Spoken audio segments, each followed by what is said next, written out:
Yo, people, what's going on? Welcome. Big up to everyone who's locked in. Smash the like on the video. Subscribe to the channel if you are new. And we're here with the brothers. We got Ange in the building. Ange, what are you saying, bro? Good to be back on, bro. Yeah, man, big up to you. We got man like Oski in the building. What are you saying, bro? What up, baby?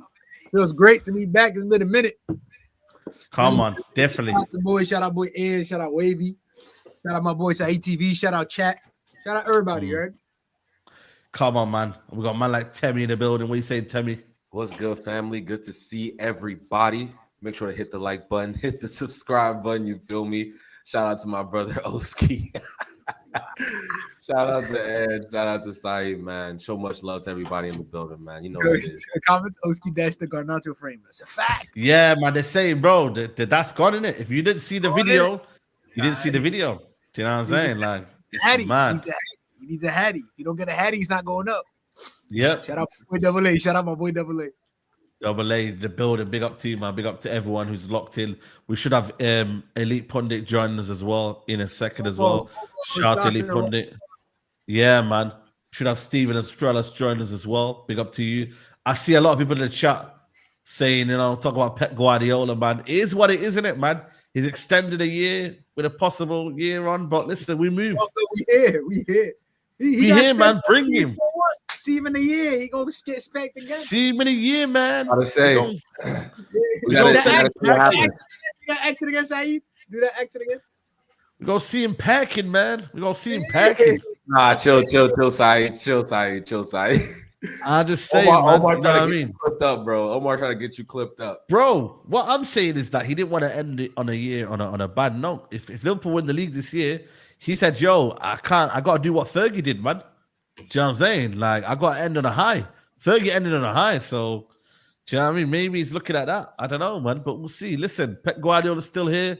It is what it is, man. It is what it is. You know what I'm saying? But we got our own problems to discuss. We got Ruben Amorim. You feel me? You know what I'm saying? Man, like, you, man, I'm excited, man, like, you know what I'm saying? Even though the balls have been kicked, we excited, bro. What you saying? I've seen your videos, bro. You are too gassed, bro. I'm too gassed. Bro saw a 7-minute training session and went crazy, bro. Yo, tell me, I ain't gonna lie. On the train yesterday, on the train home, I had that shit like that. No, it was nice, though. It was nice, but... It was nice, oh, run back. Oh, we lost the ball. It was nice. It was nice, but I was just like, bro, like, we're so starved of anything that we're getting geeked over like a training video. Like that's how we're starving, bro. It's an excitement where we finally. And then I seen the Twitter post: top training. Yeah, so it's like then I go watch the training. I felt like I was in it. I felt like I seen the coach. Yeah. You know what excited me though? His 12-minute like interview in Old Trafford, bro. He said something. He said, "We're gonna win time by winning games." I said that shit is so cold. Jeez. That shit was so. Let me tell you something. You know what? What's he giving me, right? I mean, listen, bro. Obviously, I still got PTSD, right, with Eric. But yeah, of course. He's giving me aura. He's giving me charisma. That's what I'm. It's infectious. Now, that's important. At the end of the day, if you're not good at nothing, I'm gonna sell you. I'm gonna sell you something now. Yeah. He's doing very well at the way he speak, the way he's talking to player. You know what I'm saying? Is already the way he's shaking boys' hands. You see when he pulled up into the first day when they were stretching, give him one of these. Bro, come on, man. But it's the first head coach, isn't it? This is why we're gassed, isn't it? Because he's the first head coach to come into the football club. We ain't had a head coach before.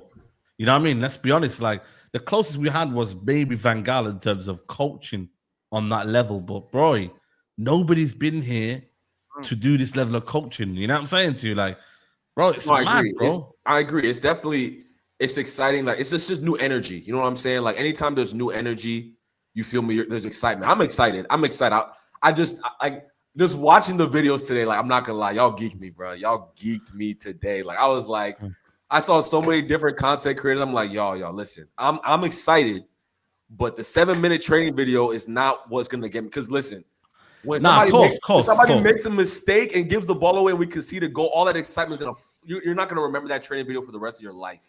Like you're like, I hear that stuff. So it's like I'm excited. I'm more excited about what he said. Like you can tell he's like he talked about identity. You feel me? That was very exciting. He said the first thing we need to focus on is before formation, before anything else, we're focusing on an identity.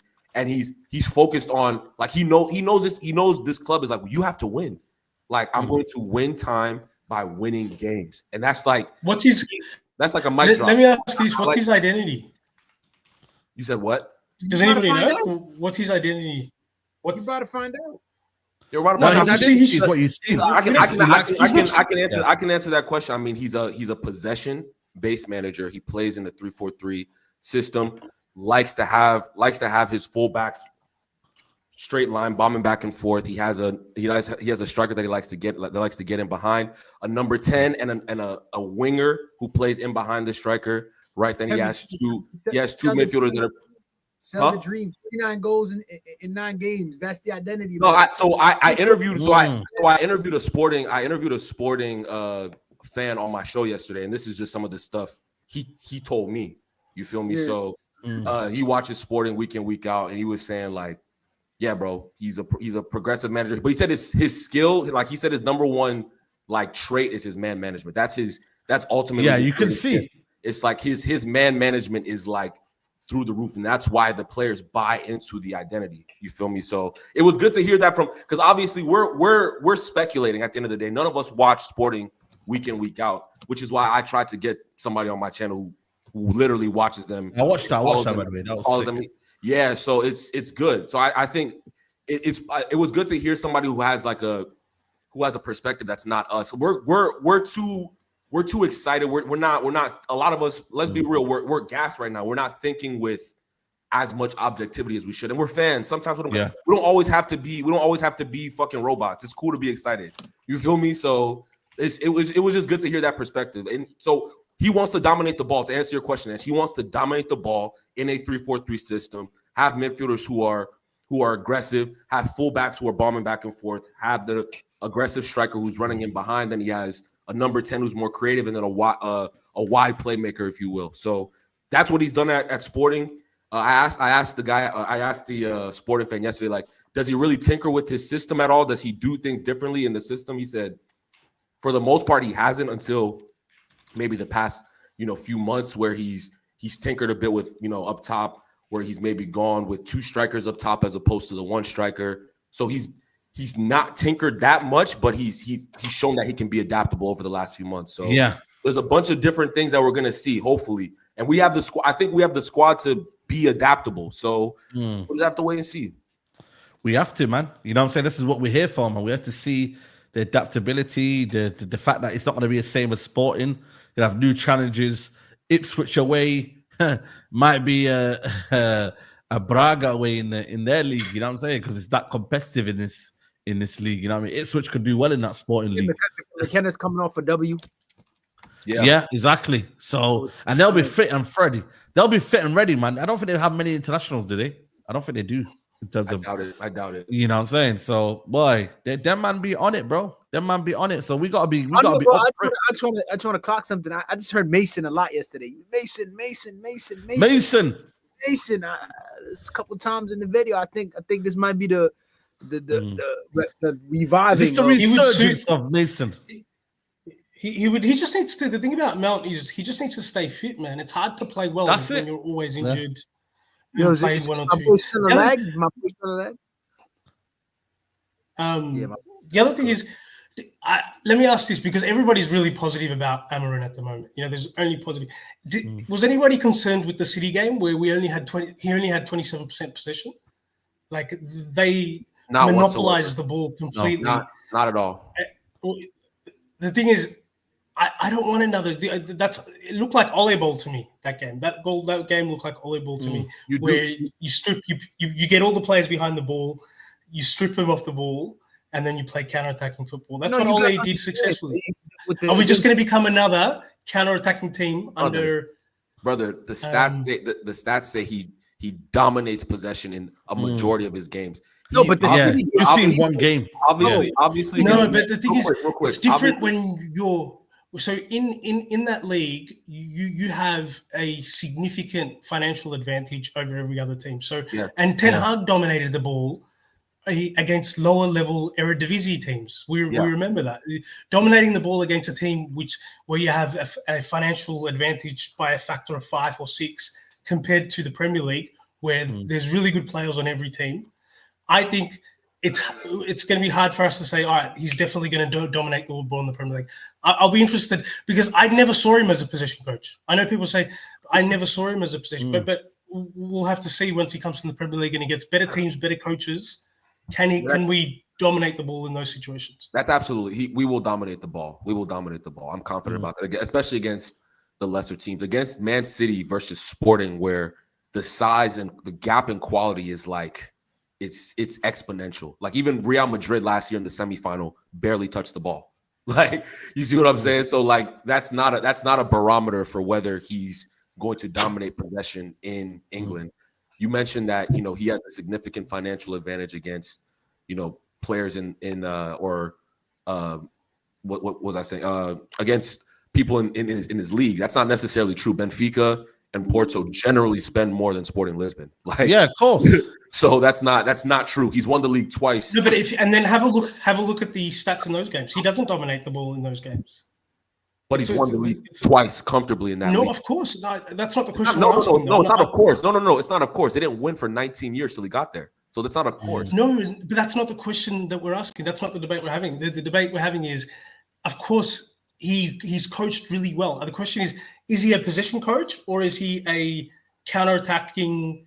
He's not a counter-attacking coach, though. That's one thing where, you know what I mean? I generally don't believe he's a counter-attacking coach. Like there's a system and an art to what he's trying to do. You know what I mean? And there's a way of playing from the back all the way to attack. You can see there's a systematic approach to it. It's not just a case of counter-attack FC. Like if you actually watch it, and you got to remember that's the quality of players that he's got with as well. So imagine he has a higher quality that we would like to think that we have at United. You know what I mean? Like we're not going to say here we want all of the Sporting players, are we? Do you know what I mean? So we're gonna understand that. So listen, I think for me with Ruben Amorim, it's gonna take time, but I think he knows what he wants in terms of the ideas and then the kind of structure his team want to play. The fullback split, you know what I mean? The striker pulls out wide. And you can see it, bro. Like you can actually see the shape and the idea of what he wants to do. The attacking sequences, exactly. So I'm looking forward to it, man. Obviously, the players are the ones that are there in it, and we have to see if they can understand him. He's got a good, English. Got good communication level. He's very good English. Right. His command of English is very, very high. So there's no kind of there shouldn't be any miscommunication, mistranslation. Any sort of things like that. So you know what I mean. I'm only excited, guys, man. I think we should all be only excited about this move here. Big up to Brian, big up to Estrella, man. Let's by the way, we've got some news about not Branthwaite, but we'll talk about Branthwaite. Lenny Yoro and Mount pushing for starts on Sunday, man, which is mad. Lenny Yoro, I didn't expect him to be starting, but it looks like this account, which is quite reliable for injuries and whatnot, United Menace, these man say Lenny Yoro, Mason Mount are looking good and pushing to start against Ipswich, man. I didn't expect Luke Shaw can't play yet a full 90 minutes, but could get minutes. Lenny Yoro, I didn't expect that, man. Did you expect that? Was it a sort of injury that you thought he could easily get back in, like, or did you think he would still have a bit of time to kind of, bed in and whatnot? Did anyone think that he would be so like ready right now? Do you know what I mean? Because I didn't expect this. I can't lie. No, I think he should be fine. I think he should definitely be fine. Maybe at least even a second half appearance. Yeah. 100%, man. I'm excited, man. I can't lie to you. He recovered when right after Ten Hag got sacked, right? Like he was in the training. It's a minute, bro. It's like a month now. Yeah, it's been a month. So maybe they've just been kind of, getting him on grass first. My last year, I was like, okay, that's a little bit too much. Because boy really has been like more over a year. But even though we see him in the training, we seen him play a U18 game. But you could even watch from when I was watching the U18, you could see he was still like hesitant. Yeah. He was still there. injury kind of like, so he was very hesitant with certain things he does like. But I think Yeah. Lenny should be. But personally, I think we should start with who played the last game. Yeah, spot on, man. Big up to everyone who's locked in. Get these likes up, people. We got over 600 in the building. We're not even on 200 likes here. Let's get these likes up ASAP. But we have got this Branthwaite news that's still lurking around, guys, man. Manchester United maybe exploring a January move for Jarrad Branthwaite. I'm not gonna lie to you. I can't see this particularly happening in January, if I'm being true and honest with you. And I heard some news about today that potentially, the funds are quite light for Man United. But Staff, would you, Brian, man? You've never really been keen on Branthwaite, but I guess in this system here, free back system, not a fan saying stay away from him. What are you saying? United are still persistent with him, though. They like the idea of Branthwaite at United, bro. They like it. Yeah, United do. The scouts apparently do, and Ineos have been pushing for him for a while. So, I mean, I don't hate him. For the fee Everton wanted during the summer, that was my biggest issue. 70 million pounds is ridiculous for someone from like Branthwaite. But if we can get him for 45, 50 plus 5, something like that, it's not a horrible deal. There are other centre backs, but I do want Man United to buy more players within the Premier League, because you don't know how players are going to adjust when they come here. That's the biggest thing for me. So it won't be a huge adjustment period for him if he was to join United and play in a 3 at the back system. I don't think that would be a huge problem for me. He's a good player. He has these physical attributes. Is he as good on the ball as someone like Martinez? No, but we need that wide channel defender, someone that has the pace and the strength to deal with players, because you're going to need it in this 3 at the back system. So as long as Ineos do their due diligence, we don't overpay, it's not a problem for me, because you look at the center back options we have Euro, who's going to be a key one on that right side. The center of the 3 at the back system, De Ligt looks like it's the one that's going to play there, but then you also have Martinez, who can also play there. But that left-hand side, the only player that we have really is Martinez. We are light in that area. We need one more center back, even though they've been talking about this young kid from the academy as well. But we need someone to come in now that's going to improve the team in terms of what we need. The aerial defending, De Ligt has been great, but you can still see, even in certain situations, we saw in the Europa League where he got out muscle. So we do need more strength and pace in that defense. So I'm not against it. We just, hopefully we don't overpay. That's my only issue. My boy Godwill, bro, just bring that boy up. Who's that one? Oh, that man's 16. He's 16 though, isn't it? Oh, he's 16 and he's 6'5". Yeah, bro, he's 16 and he's 6'5". I did a whole thing on it. I did a whole breakdown on our U18 academy, like who are the upcoming prospects. Bro, the man is 6'5" and he's 16 years old, bro. Like, I know, I've seen that. Bro, that's actually scary. He should be in the league. He should be playing with the Knicks right now. I don't know what he doing playing ball. Yeah, bro, I was about to say, I don't know if football is a sport, bro. What if he grows another 5 inches? Bro, he's only 16. At 16, he maybe has 1 or 2 more inches more to go. At 16 that's scary. You're 6'5" at 16. A 6'7" center back, bro. He's built as well, though, man. That's the maddest thing is. Bro, I literally, when I was reading his breakdown on the video live, I said, "What? This boy is 6'5" and he's 16, bro." Who's the greatest? Who's the greatest? That's huge, 7 center back of all time? How tall was Kimbwala? Kimbwala was maybe 6'2". Yeah, 6'2". It wasn't exceptional on height. He looked big. This is the future right here, bro. Physicality, an athlete. This is an athlete, bro. 6'5" at 16. I'm sold. I don't want to hear nothing else. But his height is proportional though, because even looking at him, you wouldn't tell that he looked good. 6'5". He looked good. Oh yeah. He doesn't look like off center. Like he don't look lanky. He don't look like the lanky tall 6'5". I can't lie. I haven't watched him. Can he pass? Can he what are his skills like? What are skills like outside of his physical profile? He's still 16. I don't know if he. Yeah, he's decent on the ball. It's nothing crazy, but he's just calm on the ball. I still think he has a lot of development to do, and I think So players like him, like Amorim, if Amorim can get players like him to come into the team and perform, that's an 80 million center back right there. Like if you can get him to perform at a high level, that's the kind of thing Manchester United haven't done enough. We don't produce center backs. We haven't produced a good center back in decades, if I'm being honest with you. So if you can get this guy to be something, not to put pressure on him, yeah, of course, it'd be fantastic. Yeah, no, I'm. Listen. I think the Carrington is very, very talented right now. There's a lot of competition, man. You know what I'm saying, dude? So, you know what I mean, bro. We need everything we can get right now. And who's the best man to do that? It's this manager here, bro. In terms of and the thing is with me looking at it, Saeed. I'm sorry to interrupt you. Yeah. Even looking at his resume at Sporting, the amount of the money he made for Sporting, the profit in players that he made and sold, it shows that. This man knows his talent. This man knows when to push. Yeah. The money they made off Ugarte, and I could go on and on and on. And the players that he got to replace them. Not for nothing, he made my boy Marcus Edwards look amazing. You know what I'm saying? Like brought from Tottenham, put him. It's all about how the player could fit in the system. So bringing up there's a lot of young players that also play in his system as well. So you could tell he has his own style of ball that he likes to use. So I personally think he could bring that to United and already including young bucks.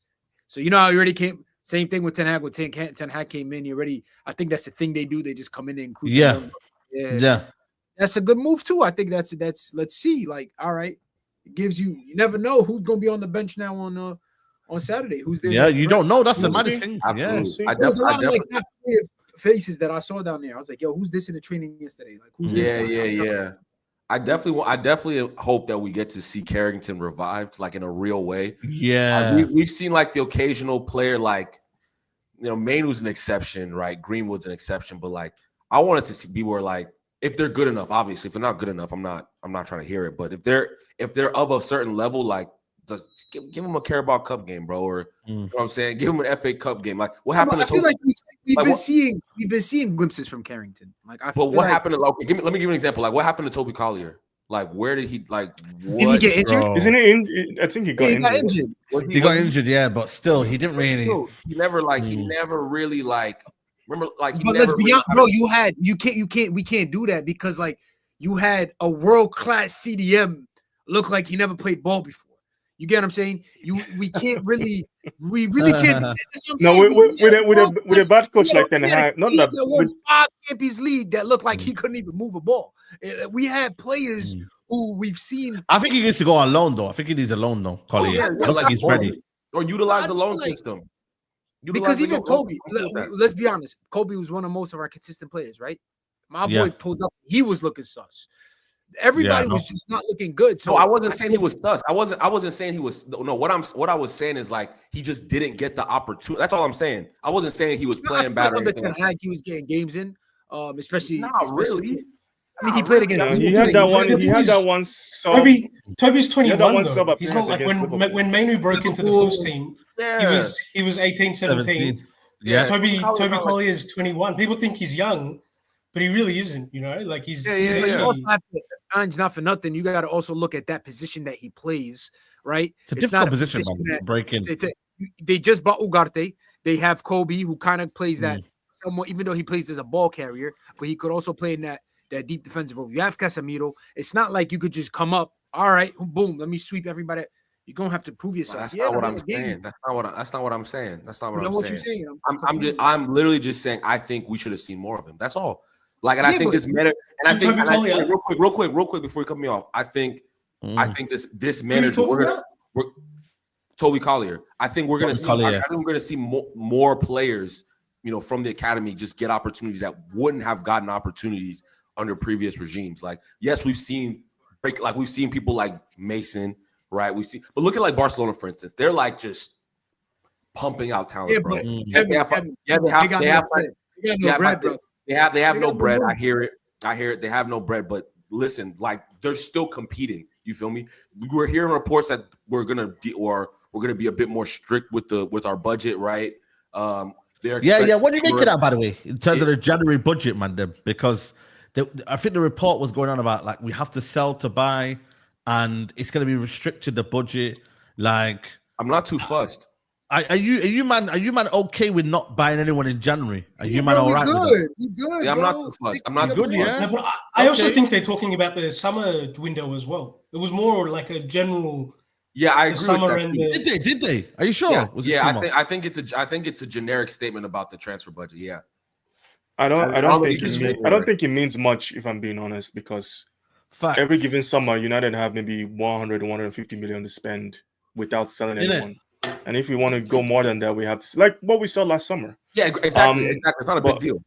Yeah, Ineos are not going to put out the same messaging we saw from United with Ed Woodward, where we have a war chest. You know, that kind of messaging where we always saw when a manager got sacked, the next thing you hear, Manchester United have 300 million pound war chest to support Jose Mourinho, all that stuff, and everybody then raises their prices. No, you're not going to see that. We haven't said that for a long time, though. Well, it was mostly Woodward that was doing it. But even when he was saying the news around United's transfer budget for the last 5 years has been, we're struggling with FFP, we're struggling with FFP, we're struggling. That's been every year, bro. Every year. That's been the general messaging around United for the last half decade. So this is nothing new, but I think that we've been signing. We spent 600 million. We spent 600 million in 3 years. Yeah, and we end up spending anyways. But the messaging is we don't have money, but we end up spending anyways. But we've been signing a lot of young players into the youth teams the last 12 months. It's been interesting. They've been signing all these 17, 18, 16-year-olds. So I think they're looking at that way instead of spending on a $60 million player, $70 million player. Let's spend $2-3 million on a young player who might end up being a $50 million player. So I think that's the strategy moving forward. And then, of course, sometimes you need to spend a little bit here and there if you need a player desperately. But yeah. But does anybody really does anybody really know, though? That's the thing, though. Let's be honest. They said about 35 million we got to spend. Then they say, United's in bare, crisis budget. Nobody actually really knows. And it's easy to say that right now because then, it's not bad reporting. It's not like you're not accurate. It's just that you could make it up, say, the budget, I've been hearing that the budget's not great, guys, man. You know what I mean? I've been hearing. And then all of a sudden, in the summer, you could say that, a couple of things helped them in terms of doing this. And, Ineos were great for doing this and they upset this and whatnot. And they sold a lot of this. And they could make it up, man. So that's why I don't believe these kind of stories right now. Ineos have kept everything close to their chest, bro. They've not really told anyone anything, bro. Yeah. Nobody knew this Ruben Amorim. Nobody knew Ten Hag was getting a new deal. Nobody knew, Ten Hag was this, Ten Hag was that. Do you know what I'm saying? 100%. For me, it's bro, it's mad. There's this money there for the signings that are, I think, crucial to what Ineos want to do. Like you saw for Euro, United paid more than what Real Madrid were going to pay, right? If the signing makes sense to Ineos, I think they'll do it. So I don't think the budget has to mix before in the past. I don't think we're going to go sign Antony for 80 million or anything like that. We're not going to be stupid like that. But if there's a player someone like Barada wants a lot, Man United are not poor. They will go get that player. So I'm not worried about that in that sense. But in terms of January window, is there a left back that is out there that we really want that we can get in January? No. If there isn't, then we're not going to spend that money because we might as well save that budget for the summer and get someone that we actually really want. 100%. So no more panic deals. This is actually the perfect time for Amorim to come in because there's no pressure to finish really high on the table.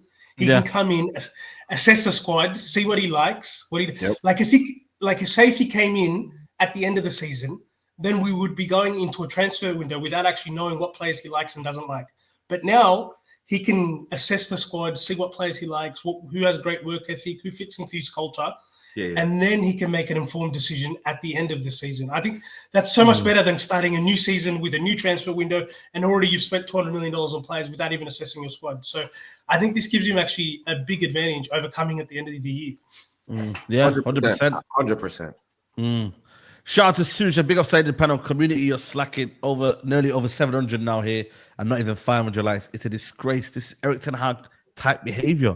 Do better. Yeah, it's true. You know what I mean? You lot sleeping on the likes, guys, man. We need at least 500 ASAP, people. Bottom right and corner. Smash the likes, people.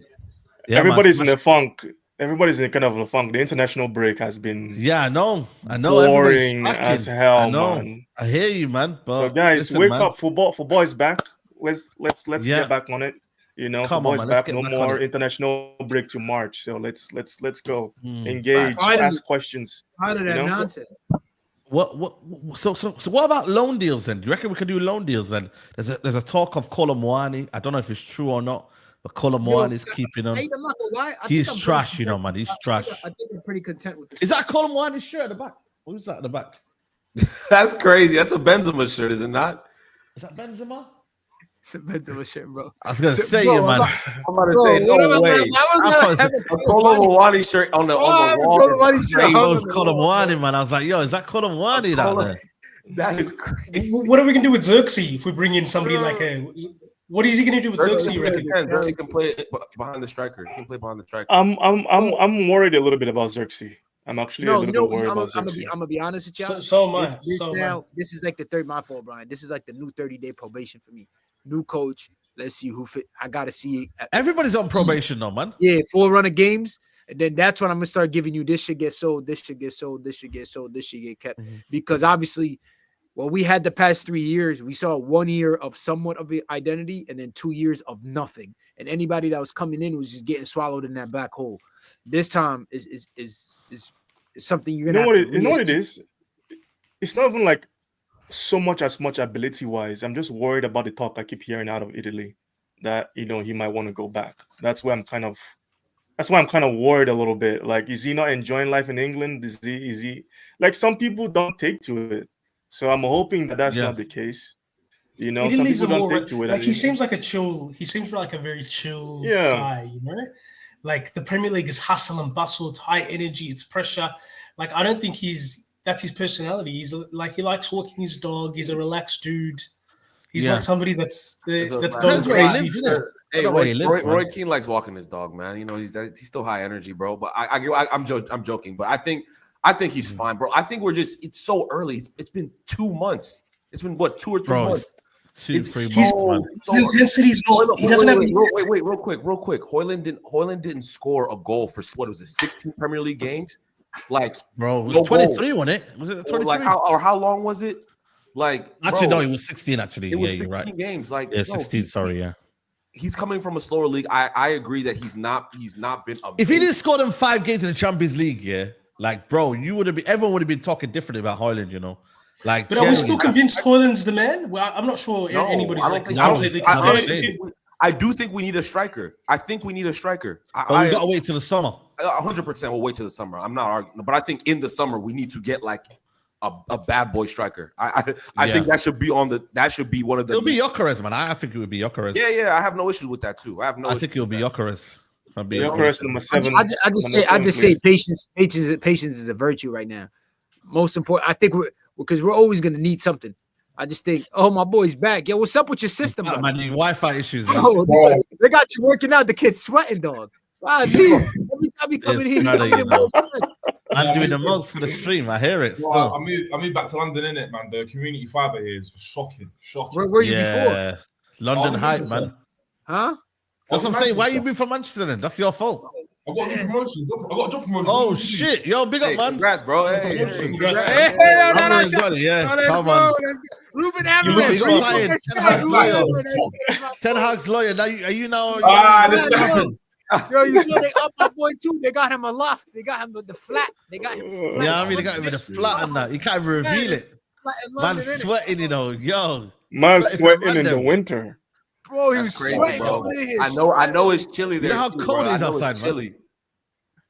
But yeah, now big up with the promotion. Chill out, chill out. But no, I think ultimately, the striker situation is like, I think for me, that'll be his biggest test, I think, Amorim, in terms of getting a tune out of these strikers. That's why for me, I know Australia's not going to like it, but I do believe Rashford can be that his savior in that aspect in terms of, up front. You're not gonna like it, guys, but Rashford down the middle. I am not doing this. Rashford down the middle. Not, I'm sorry. Let me ask Saeed. Let me ask you this. Rashford down the middle. I think he's gonna. What evidence do we have? What evidence do we have that Rashford can play out front by himself? What evidence do we have? It's not.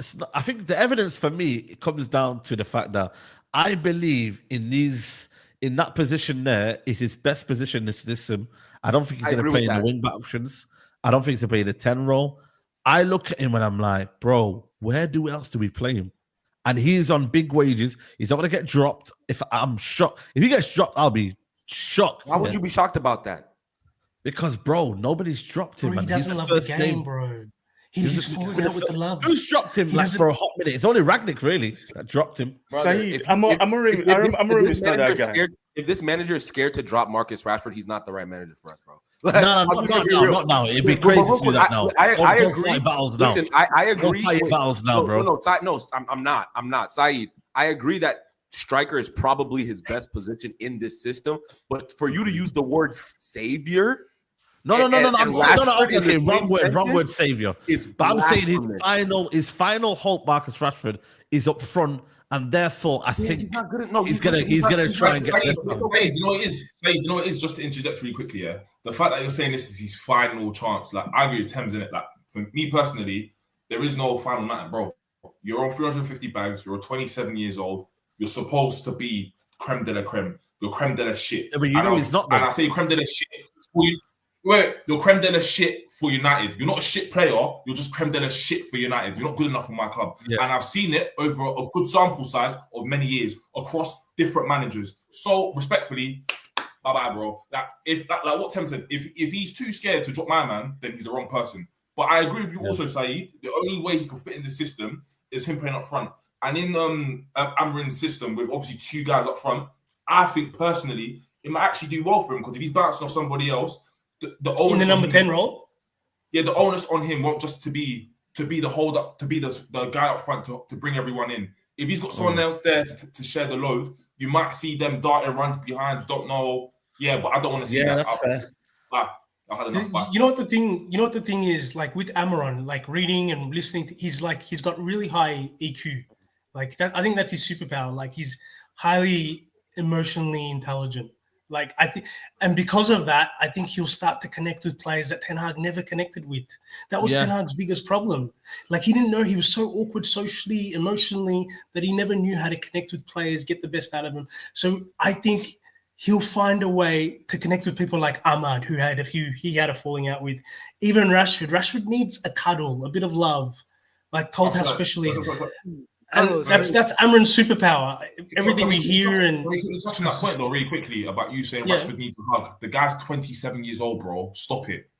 I know, but it doesn't matter. So that's a good point. I hear people say, and I'm telling you, I'm Rashford's biggest critic. But it doesn't matter. Salah needed a hug from Klopp, man. Why can't Rashford get a hug, man? If you need, Salah was getting hugged. Wait, Saeed. Salah didn't need a hug from Klopp. Do you know why? Even when he was playing crap, the guy still puts numbers on the board consistently. This guy doesn't, The guy's 27 years old. Sorry, even if whatever I'm going through. How old is he? He's 27. 27. Oh. Saeed, you off camera, off social and stuff, you know some personal stuff that's happening in my life. I can't go to this new job and be like, I've got this going on, blah, blah, blah. I hear it. If we're paying you this, we want you to work like this. I'll give you a hug, Salah. I'll give you a hug, though. Oh, this guy, man. Oh, you know one or two players, I can kind of be like, you can put the arm around if they're like a youth product or they're new to the country, they just come to the club. Rashford's been here for over 10 years, bro. Yeah. No, I hear you. That's Rashford's issue. It shouldn't be a discussion anymore. My thing is this. I agree with everyone on the panel. If he wants to play up front with Amorim's system, he probably do well. Hopefully, cool, no worries. But if he gets dropped, I don't care. My thing is, I'm just eager to see. I don't think anybody cares, bro. The philosophy and how we're going to play forward. Talking about this, and this, don't really care, I'll be honest. Rashford's, I don't really care. All of this arm around the players is too long for me. I just want to see football, I'll be honest. I don't think his issue is emotional, though. I don't think Rashford has the confidence confidence issue. I mean, I don't think that's his problem. Really? I mean, the guy's living his life outside of football, full of confidence. I don't think that's his issue. I just think he's sometimes you compensate. Sometimes you start to compensate outside of your football life for what's happening. We've given him too much too soon, right? We've given him he's the best Manchester United player, the number 10, all that stuff, and he just doesn't have the ability to carry that. That's it. And obviously, injuries and whatnot has happened to Rashford over the course of time, and he's just diminished as a player. He's 27 now, so the pace he once had, he doesn't have anymore. That was his strength. So when you lose all this stuff, you're a 27-year-old, where compared to Mo Salah, who had really good technical ability, as he started losing a little bit of his pace, he could rely on his vision, he could rely on his passing, he could rely on all those stuff in his game. But Rashford isn't really, never really been that kind of player. That's the issue. He dribbled with pace. When he gets the ball now, everybody catches him. Like, no matter the age, strength of the defender, they catch him up. He can't bust. No, he can't run past anybody. So for me, it's not really I don't think he's lost his pace. I think it's the injury, you know. I think it's no, I agree. The injury is what caused him to lose that pace. Because when you have an injury on your stretch fracture on your back, like he had, that's something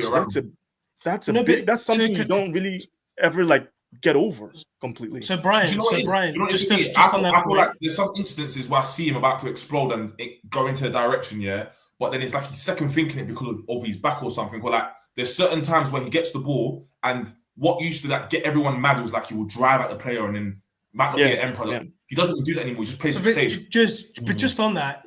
So 2 years ago, he scored 30 goals and had 10, 15 assists. Yeah. How do you go from that? And there's been no injuries since that season. So the injury was preceding that season. There's been no injuries since that season. How do you go from that to what we're seeing the last 18 months? Where God bless you that you said that. God bless that you said that. Complete non-factor. I'll tell you how. God bless you that you said that. That 30 goals and 15 assists, and everyone can agree with me on this.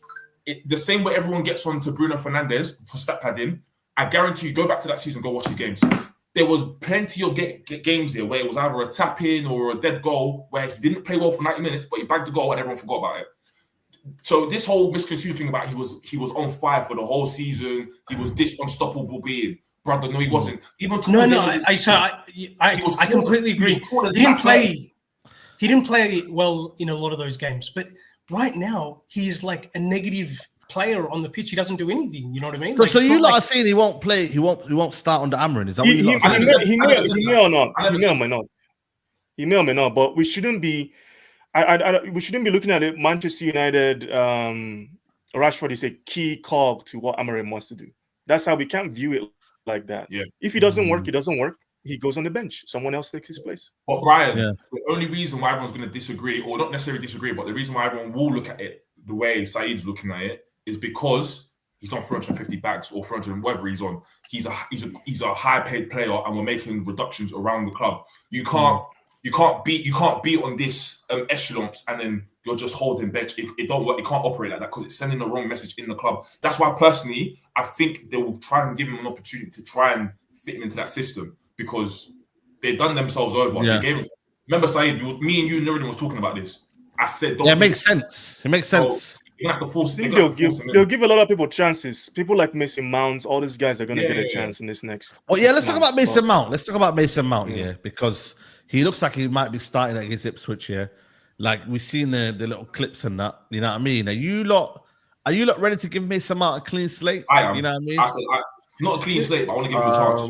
I would say that he's been injured the whole time, Saeed. Like I think it's unfair to say, hey, this guy's not good enough. Like, and it's very hard for a player to play well if they don't play consistently for like 3-4 months. That's how you gain form. That's how you start to build consistency. He's played 2-3 games, he pulls a hamstring. He does this, he does a calf. He does this, he does a quad. So it's very hard for us to say 100%. This is Mason Mount is not a good player or he doesn't fit the United way. Like, I think if he plays consistently, I'm still a big fan, man. I like his work ethic. I like what he brings to a team. Like, he's always smiling. He brings a good energy to a team environment. He just needs to stay fit. And I think Ruben Amorim will love him. Yeah, I would say out of all our midfield stroke attacking players, he's the one who's probably played in this system the most. Like he played in the 3-4-3 under Tuchel. Was his most that was his most successful period in his career, right? That's where he played his best football, right? So was a key cog in a Champions League winning team. Like we can't take that away from him. That's just a fact. He was right. So I've always said decent player. That's how I view. Like if I think of Mason Mount, I've never said top player. Like he's a decent player. I think he can do a job in a team, right? He's not a 60 million pound player, but that's again like that's neither here nor there. The expectations are going to be here because of his price tag, but realistically, he's just a decent player, and I think he can do a job if the manager tells him to operate in this way. So yeah, I think he's going to get game time if he stays fit, right? Because he's not trash, bro. I reject the notion that he's a trash player. Yeah, I think there's a lot of the fan base that think he's just trash, and I don't agree. Somebody said he's our worst signing ever. Somebody said he's our worst signing. I agree. I mean, that's ridiculous. He might be. Wait, you agree that he's the worst signing ever? He's one of the worst signings. I think he's one of the worst. No, are you kidding me? Wait, Who's the worst signing? Anthony's. It can't be Antony. Do you know why? Do you know why it can't be Antony? Because Antony actually plays. He's actually played for us, bro. Like he's also had a direct impact in the Carabao Cup run we had. No, forget the Carabao Cup. Forget the Carabao Cup for a second. The Europa League run we had. Yeah, go on. Forget about all of that. Yeah, my thing is, I'd rather you be available than unavailable. So it's always the argument, like regardless if you're a better player, availability is best ability. Who's more available? Okay. This is what I said about Mason Mount. Yeah, my thing is this. I already told you. Remember we were talking about the Eriksen thing last episode. You looked on to me and said, "Oh, it's not his position." I already said I think Mason Mount would thrive in this because he's obviously played underneath Tuchel in that system. And for me personally, I believe he's got a good engine and he's good going forward, carrying the ball, going into space, driving into spaces. My thing is this: the fact that he just said, you've just said, I don't think it's fair that everyone's criticizing him or he's been injured. I want to ask you a question back. Do you think it's fair that he's been injured for over a year and we're still paying his wages? Yo, but Stella, this is the conversation I want to have about Stella. That's how contracts work. No, because I want to stop this player FC stuff about like people caring about the individuals. But hear us out. Yeah, go ahead. It's more so when it comes to him, it was that whole injury crisis that we was facing regardless. We was going through that heavy. It wasn't like he was injury prone when he came to us. It wasn't like he's an injury prone player. We spent 60 million on, and all of a sudden now it wasn't just him who consistently got injured. He's faced the injury somewhere. In terms of that, I do see what you're saying, right? But it's not like he intentionally got on the field to be injured. I still think he's one. Ten Hag bought him in a system that all of us, let's be honest, everybody knew he was not going to work out from the get-go. Because Ten Hag played for himself. Yeah, I was just a believer in him because personally, I just like Mason Mount's style of play. Before I don't think he's the worst, but I think he's one of the worst for sure. Like, real quick, for you to play, like we paid 60 million pounds for him. We paid 60 million pounds for him. He hasn't played 5 games on the spin once. So like, off that, he's one of the worst. You feel me? Like, and when he's played, he hasn't like lit it up. You know, I get that injuries. I get when you're coming back from injuries, you're not gonna be your at your sparkling best. But if you can't play 5 games on the spin, and you're worse, like I'm sorry, you just by default you're one of our worst signings. Like I'm not saying he's a bad player. I'm gonna tell you something though, Temmie. Right now, it's like this is how I feel about the squad. Maybe y'all might look at me crazy or not. I just feel like it's a whole new 11. It's a whole new 22, matter of fact, because it's a whole new. Yeah, it's a whole new. I agree like 95%. I need to see who fits and who don't, because there was a lot of signings that were bought by Ten Hag that we knew was not fitting in what he's trying to do. So whatever this man is trying to do, something's gonna have to fit, and that's what we know. This is where we're gonna weed out who doesn't work and who does not work. But personally, it seems that we all know how Mount worked. Mount under Lampard was that was Lampard's favorite player. Under Tuchel was Tuchel's favorite player. Now under Ten Hag is valid. What if he's cooked though? What if he's cooked, Oski? What if his body can't do it? I think you're right. You know what I'm saying? Then I think you're right. That's then he's weeded. He's gone. That's what I'm trying to say. We're at a time where you got to weed in and weed out. Who's out? The thing is, he's also, but we're going to be stuck with him because he's obviously on like $250,000 a week. Yeah. It's not, you can't just weed. sell. No one's taking that with his injury. Like, so I just want to see if he can string 3 games together without getting injured. Like, if he can do that and he can play consistently, I have a lot of belief in Mount. I think he's a good there's player. a lot of players. Like, There's a lot of players who can keep that same energy forward with. Oh, play 3 games without getting injured. Yeah, Shaw. Word. Luke Shaw. You know, there's multiple players. Then Euro played a game and he got injured. That's not scary.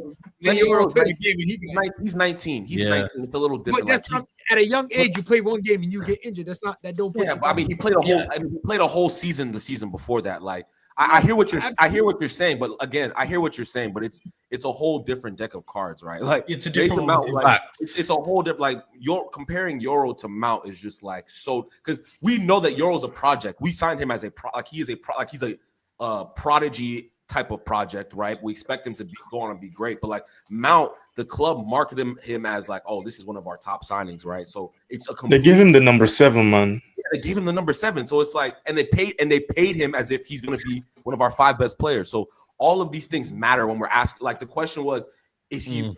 I think it was, is he the worst signing? I think he's one of the worst, though. I don't think that's a debate. There's no debate that he's one of the worst. That's what I'm saying. But he's up there. He's one of the worst. No, he's up there, man. He's up there. Yeah, but again, like I said to you, if he can prove everyone wrong, listen, that's what football does to people, isn't it? Like you get smacked in the face. Someone said, but I'll be honest. Who know about Omar Marmoush? Come on, bro. What's wrong with him? He's got about last 2-3 years. Come on, man. Who's the last player that you would think of who returned from like an injury layoff like this that got back to the level they were before? That's true. Is anybody man. you can think of that did that? I'm sure I can't if I think hard enough. No, he's not playing well. He's not playing for the last 2 years. I mean, KDB. I mean, I'm just being real. Like, yeah, but come on, this guy is just quality. Watch Rodri when he comes back, he's gonna do work. Julian Timber. No, but you know what's different with what's different with Mount is that he's getting all these like all the players you mentioned there are so good. Yeah, but I mean, we're just using. I mean, that's the question. They're also like one's done an ACL or something. Like it's different when you're doing all these. These are muscle injuries, though. These are muscle. So he's doing it's different if you do like one big injury versus what Mount has been suffering, which is a recurring of. Mount's injuries are very similar. They're very similar to Martial in the last like 2-3 years. They're very similar to what Martial. Yeah. What Martial was going through, like consistent, like so. Just his body's telling him it can't withstand the demands of playing professional football at the moment. That's the big concern. It's not like it's a broken. Like if it's a broken leg, it's a broken leg. You fix your broken leg. Vibes. Yeah, I hear. No, I hear that. It's giving me Jack Wilshere and maybe no. I remember. Did he get injury issues? No, he was okay. Yeah. No, he had big injuries. He had big injuries, but he never really kind of faded out. He's still playing that. I think. No, he's still playing, but he had injury issues. He for sure. That's why Arsenal at a point had to eventually just move on. Right, but he was still a quality player. Yeah. But yeah, listen, that's a good question though because Mason Mount, like 100 Ange, that's a good.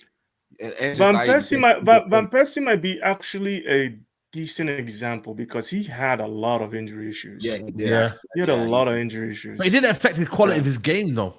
Yeah, but it didn't. But they were. It didn't affect the quality of his game. Wait, Arsenal had a lot of injuries. A game. He did. He was very. Arsenal, yeah. A lot of Arsenal's fans' gripe with Van Persie was the fact that they stuck with him when he had all these injuries and he was missing games every season.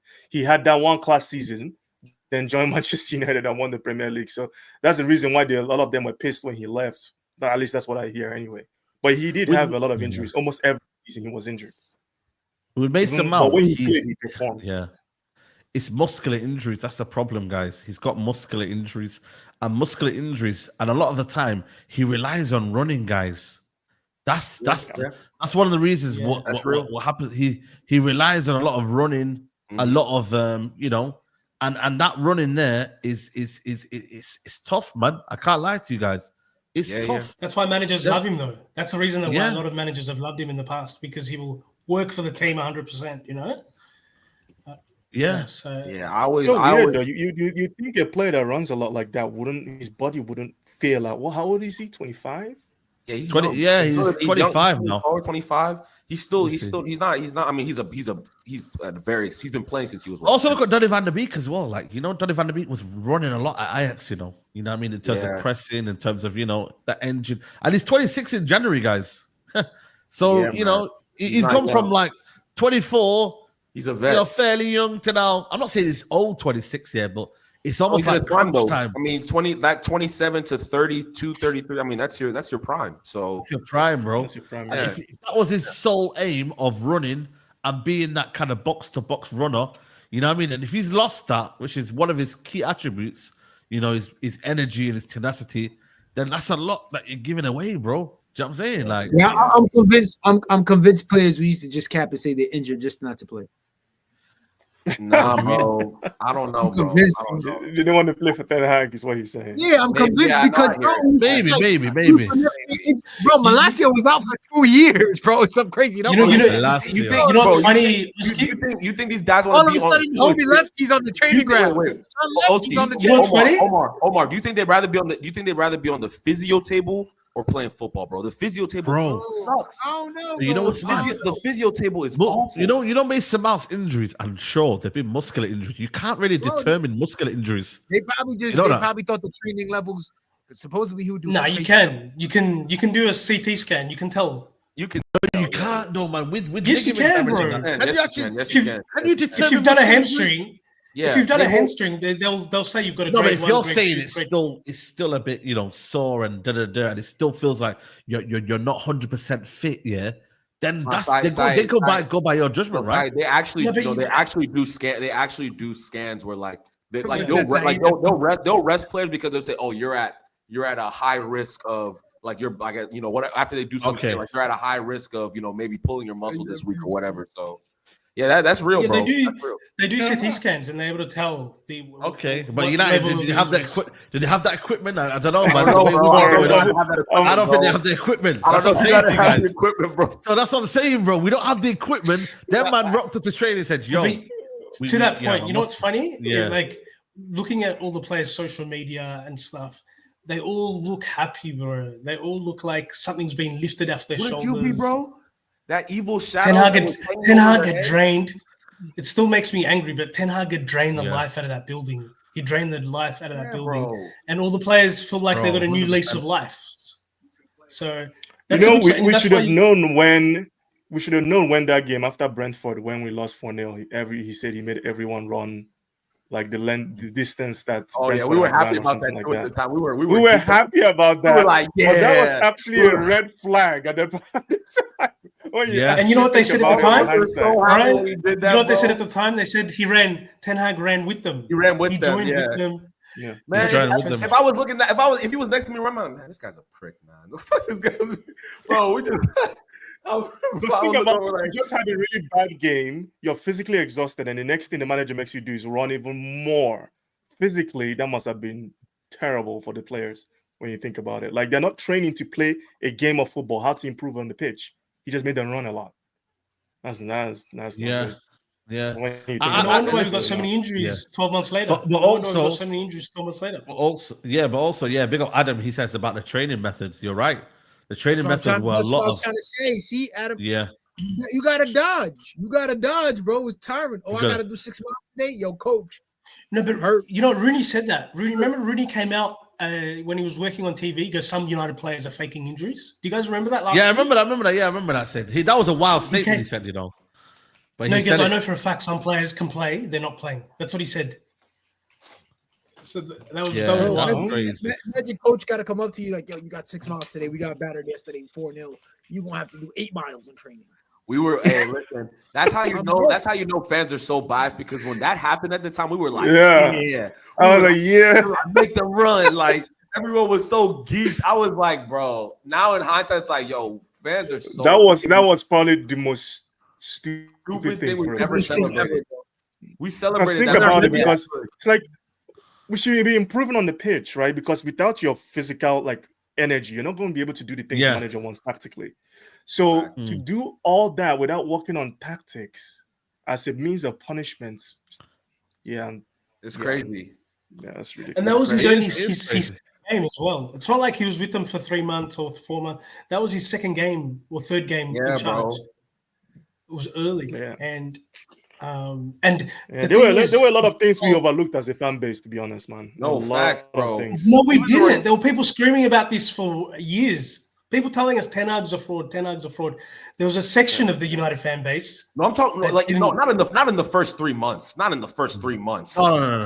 Not in the first 3 months. What we're talking about is like what happened like 2 games in. Like, you know what I'm saying? I'm like, yeah, there was like once we started, like probably Liverpool, like, you know, the fan base, a lot of the fan base was Liverpool fan base began to kind of turn. But do you think as well, because obviously you got to always remember these players are the reason why, you know, a lot of managers fail as well. Like we can't let the players like slide. But what if the players just can't find their way to making this system, you know what I mean? And in terms of, you know, and you know, trying to do this on the pitch, because a lot of them said, you know, they said, yo, they're brilliant in training. What was Benny McCarthy saying? He was saying like, yo, these men were unbelievable in training, but just couldn't translate on the football pitch. Like, we have to understand that these players aren't maybe capable of translating on the football pitch. Maybe, Saeed, but think about it though.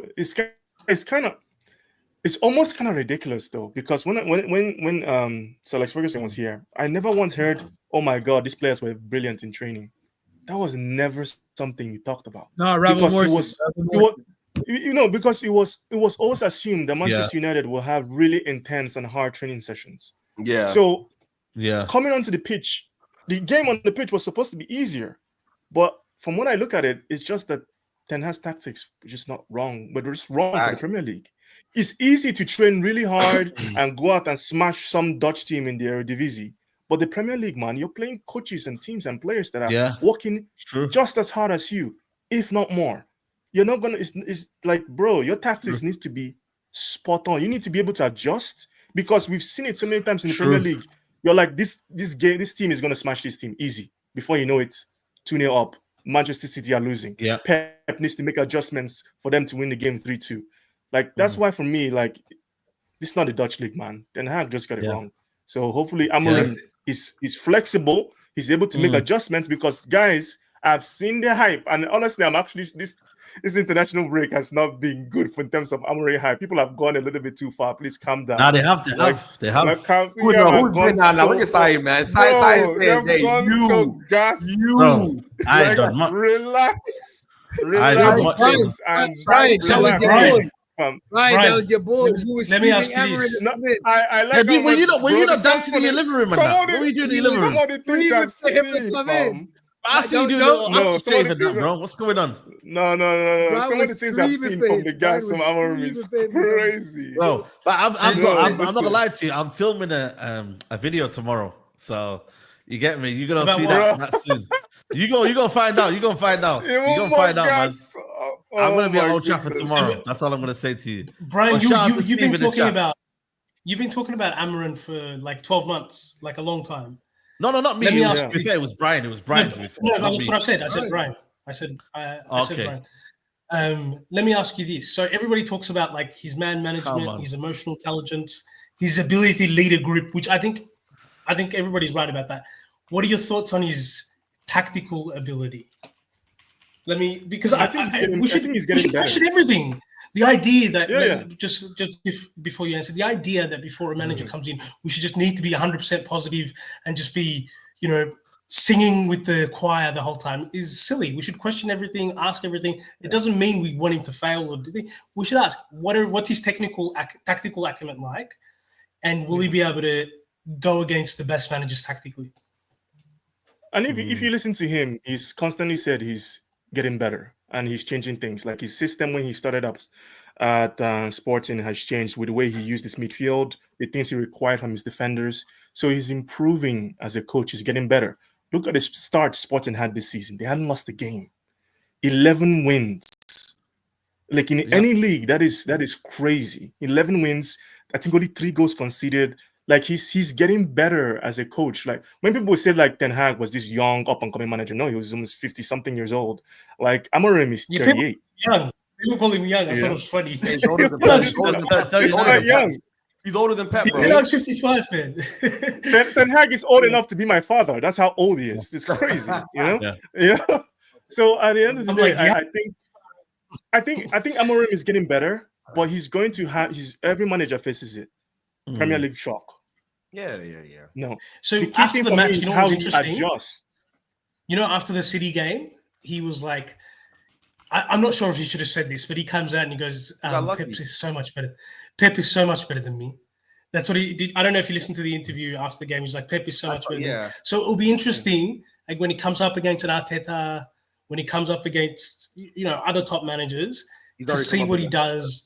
Because one of the concerns I have is managers that are tactically rigid, that don't change.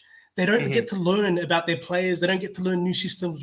That's why Pep's so special. He'll learn. Even if he makes a mistake, he'll say, oh, I tried this formation. It didn't work. I changed it at halftime. But he learned something. Pep So had the luxury that of changing two fullbacks.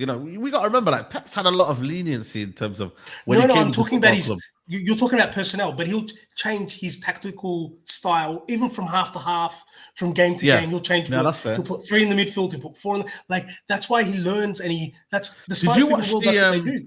He's Did done you watch that. the game against Man City, right? First half, they were getting dominated, and then second half, he made a tactical tweak, They were more aggressive, they were more direct, and the passing was so much crisper. He told them, yo, listen, man, you might know how to play football, And they did that second half, and then they stormed Man City, and then for me, they deserved to win that in the end. Do you get what I'm trying to say? There's and you already mentioned these.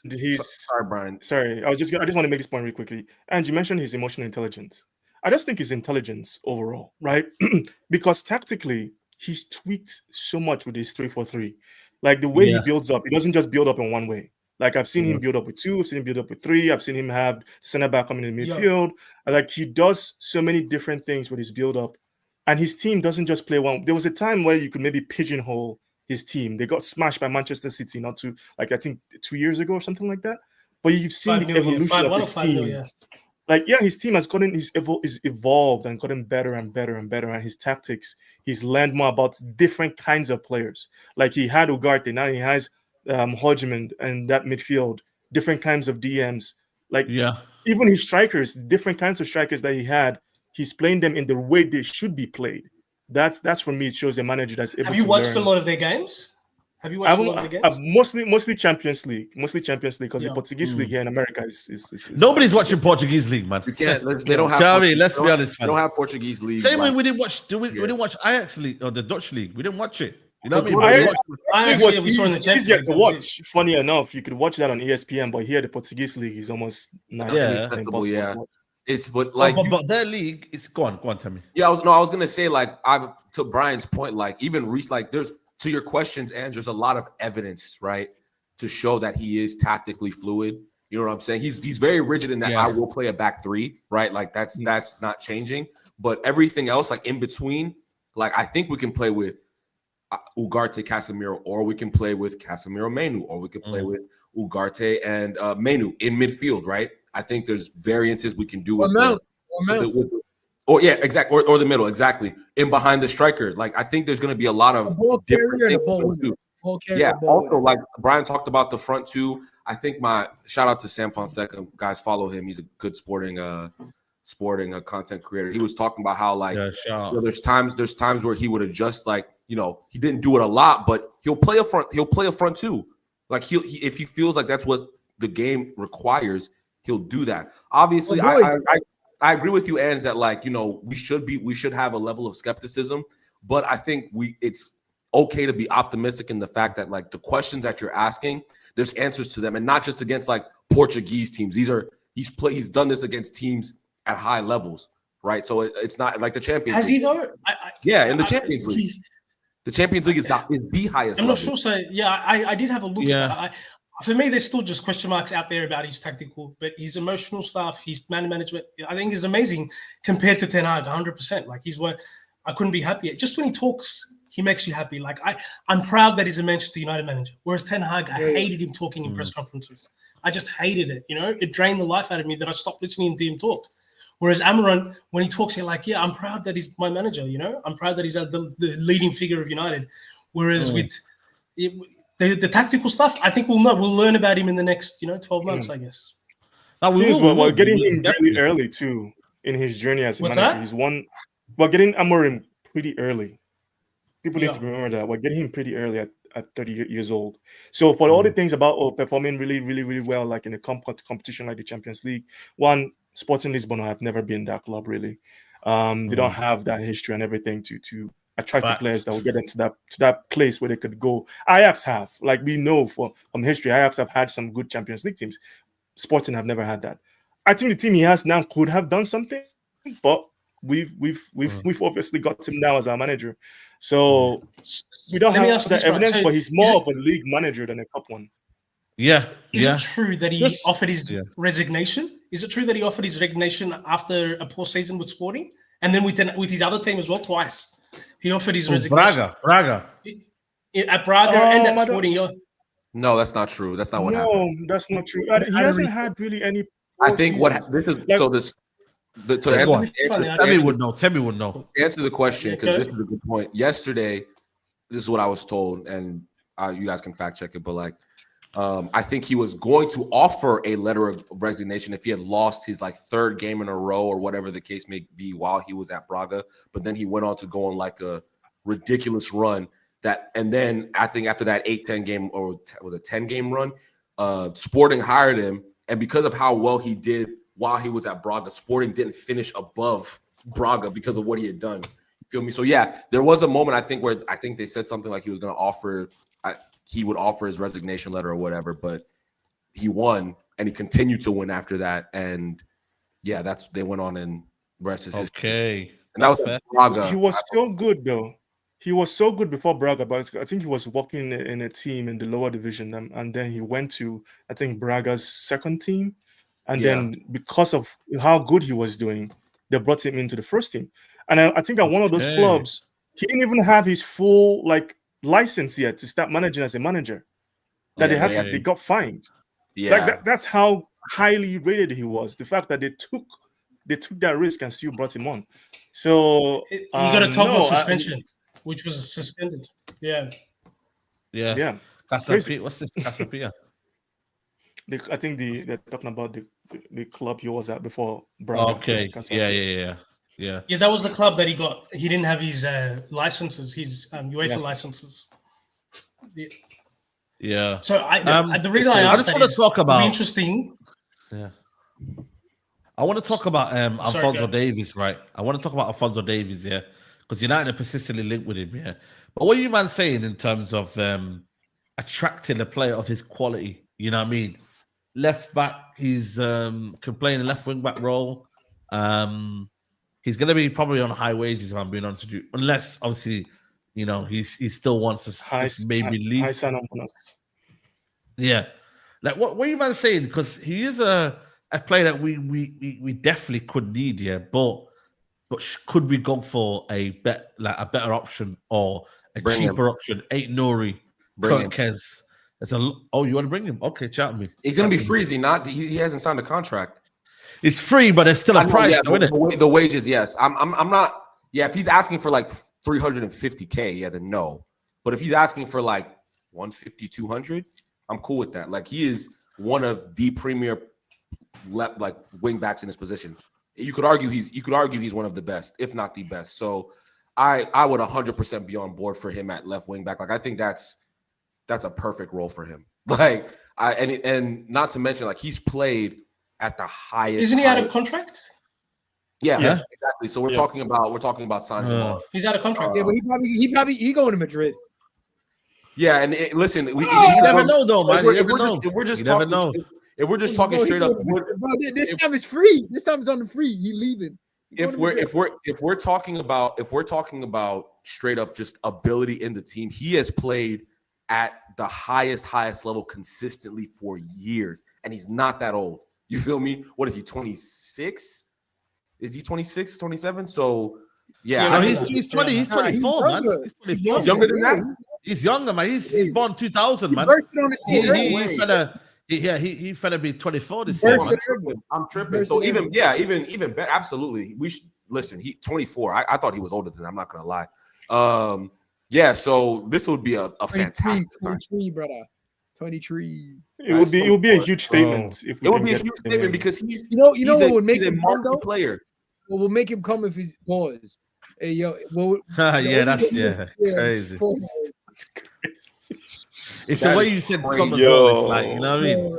You said it in that way, man. God. The only way is if the style of football is actually worth something. You get what I'm saying? If there's facts. something But you don't remember these but these Canadians, man, the way he is, united, man, united. You know, I'm telling you now, man, he's got to be associated with this. You know what I'm saying? To be fair, I think it also depends though, because is Ancelotti going to see out the season like at Real Madrid, and they're going to appoint a different manager at the end of the season? Because if they go appoint Alonso, they're going to want to play 3 at the back, and they can see Real Madrid pushing harder for him. But if they sign another different manager, maybe that changes. Yeah, so it's gonna be an interesting few months because Madrid might be doing the Galacticos thing again. I think we might be entering a new Galacticos era where they're like gonna go get Davies, go get Davies, go get Trent. It's too good to be true though. To get 2 in the same window. To me, that tactically, that does that work? You have Davies and Vinicius on the left side. I'm not saying it's gonna work. No, I know. I'm just saying, like, I don't know. We gotta remember they got Mbappe on a free transfer. They've been doing this for a long time, getting players on frees. But they have to spend two fullbacks on 300 grand plus. Yeah, 2 fullbacks you're gonna want to sign in on bonus, sign on fee. 2, you man gotta understand this. Is this Luke Shaw last season? So their finances just got released last week. They're the first club to reach over €1 billion in annual turnover with the new stadium. Is this Luke Shaw's last season or no? Sorry, Luke Shaw. Yeah, is it last season? Is on his contract? No, contract-wise, no. He has 2 more years. He's got 3 years. He's got 3 years. God, that's one man that milked us, son. God. We gave him a new contract just 18 months ago. So yeah. No, listen, Alphonso Davies would be fantastic. I think he'd be fantastic. I think he'd be a perfect fit for that position. So bring him, man. If the wages are right. If the wages are right, man, get it done. Now, because again, it's a free signing. I need you to do whatever you did for Euro to get Davies in, because Davies, man, the quality jump would just be, especially in that wing back role, man. It would just be crazy. Me personally, I think he can be got out here. I remember Sancho cooked him, the Bundesliga, the Classico. Sancho cooked a lot of people, bro. No, I'm just saying the way that he cooked him in it, because what it is here, he don't like players that can play in tight spaces, and you know what I mean. The ones that beat him for pace, he could deal with that. But the ones that say, you know what, come on, then let me get you in this little tight space right now. But the wing back role with the wing back role, it covers your deficiencies a lot better than that's what I'm saying. Playing a true left back role, or a right back role. I think sorry, go. Yeah, no, I was gonna say on the flip side, if you're mentioning his and listen, he's like I don't like making life for life, but he is like Kyle Walker in that his recovery pace will get him out of tricky situations where he does mess up. Even AWB, he would make mistakes and just recover off of athleticism, right? Another thing, like remember, like yes, he's had bad, every fullback's gonna get skinned every once in a while. Like it's inevitable. But like to do what he did, some of the things he did about. Remember when that 8-2 versus Barcelona, bro? You remember that game where that one season he was going crazy. Do you remember how crazy he was in that game? Like he was that was that's one of the best left back performances. That was Hansi Flick, man. Bro, Hansi Flick ball, bro. That's one of the best left back performances I have seen in my life. Like it was ridiculous. He was killing Barcelona, bro. Like none of our fullbacks can, in my opinion, can play at that high of a level. We're gonna have a Bayern Munich backline. You said what? Half our backline is gonna be a Bayern Munich with Mazraoui, Who's Mazraoui. and Mazraoui is a much better player. I think we've realized Mazraoui is a better player than Diallo. I'd bench Diallo for Mazraoui every day of the week. But why do you need to bench him when you can play both? Well, no, if you've got Davies on one side and you've got Mazraoui on the you're talking other. about okay, yeah, that makes sense. Where would you play I'm not gonna Diallo? argue with you, bro. I'm not gonna argue with you on that one, bro. Honestly, I'm not gonna argue with you on that one. Yeah, I think he's just a smarter I think it's a footballer than perfect Diallo. balance. I think it's a perfect balance for Diallo. Having someone of that experience and that ability. I think right back issue is solved. We just need. I don't even know if we need two left backs. If I'm being honest we need with you. one. Just get one, and then let's see what Malasin can do as a backup. You feel me? Let's see what he can do. Let's see what Antony can do as a backup. You feel me? Because no one's gonna. No, let's be real. Like no one's going to pay for him. You feel me? Like no. My Lord. I'm just listen. Backup. No, I get what you're saying. It's just wow. We're not gonna have 3 or 4 left backs on 200+ K wages. Like, you know what I mean? It's not gonna happen. So, Antony's an interesting one though, man. Do you know how crazy that would be? Antony left wing back, an 80 million. Bro, he's right though. It's right wing back, not left, guys. We'll see. Why are we saying left is right? We'll see. It's I don't think we've seen him as a wing back, so we don't know what. Obviously, as a winger, he plays as a right. You know what though? You know what I like about Antony though? Is he a detriment to a system though? What do you mean by that? Because he's a detriment. Like, is he like one of them players that will F up a system? Like in the final third, he's a detriment. Yes. Is he though? Let's be honest. Absolutely. In the final third, he's. No, is he a detriment to the point where, bro, like he don't do much in the final third? Let's be honest, bro. That's what I'm saying. Like, in terms of build-up play, in terms of possession, he ain't bad, you know, guys. I don't rate him. I don't rate him, but I always said from penalty box to penalty box, he's okay. He's fine. You know what I'm saying? That's why the win-back system will. Do you remember his first? Do you remember his first like 3 months? His first 3 months, he was actually really good. Bro, he scored like 3-4 goals. Like remember that away at Everton, he scored a goal. Chelsea, he was actually good in that Chelsea game. Yeah, the Chelsea game he was good. And no, don't forget the Arsenal. Yeah, Arsenal. The first game, that's why I got the frame. But I think he reached weight. He had the criminal issue with the allegations, and then he's been reading a lot of social media. People make. Before I get off, I just wanted to mention. Remember that one game we played against Liverpool, and Ten Hag made him play like as a makeshift left wing back. Yeah, and he was like, "Nah." Bro, that was the best Antony performance I've seen. So it just tells you that maybe in the 3-4-3, this could work. We'll see. That's what I'm saying. He speaks Portuguese. He speaks Portuguese. So there could be something. There could be a revision of that 100 mil. There's positivity in the air, bro. That's all I'm saying. Listen, if Amorim gets anything out of Antony, he's a top manager, bro.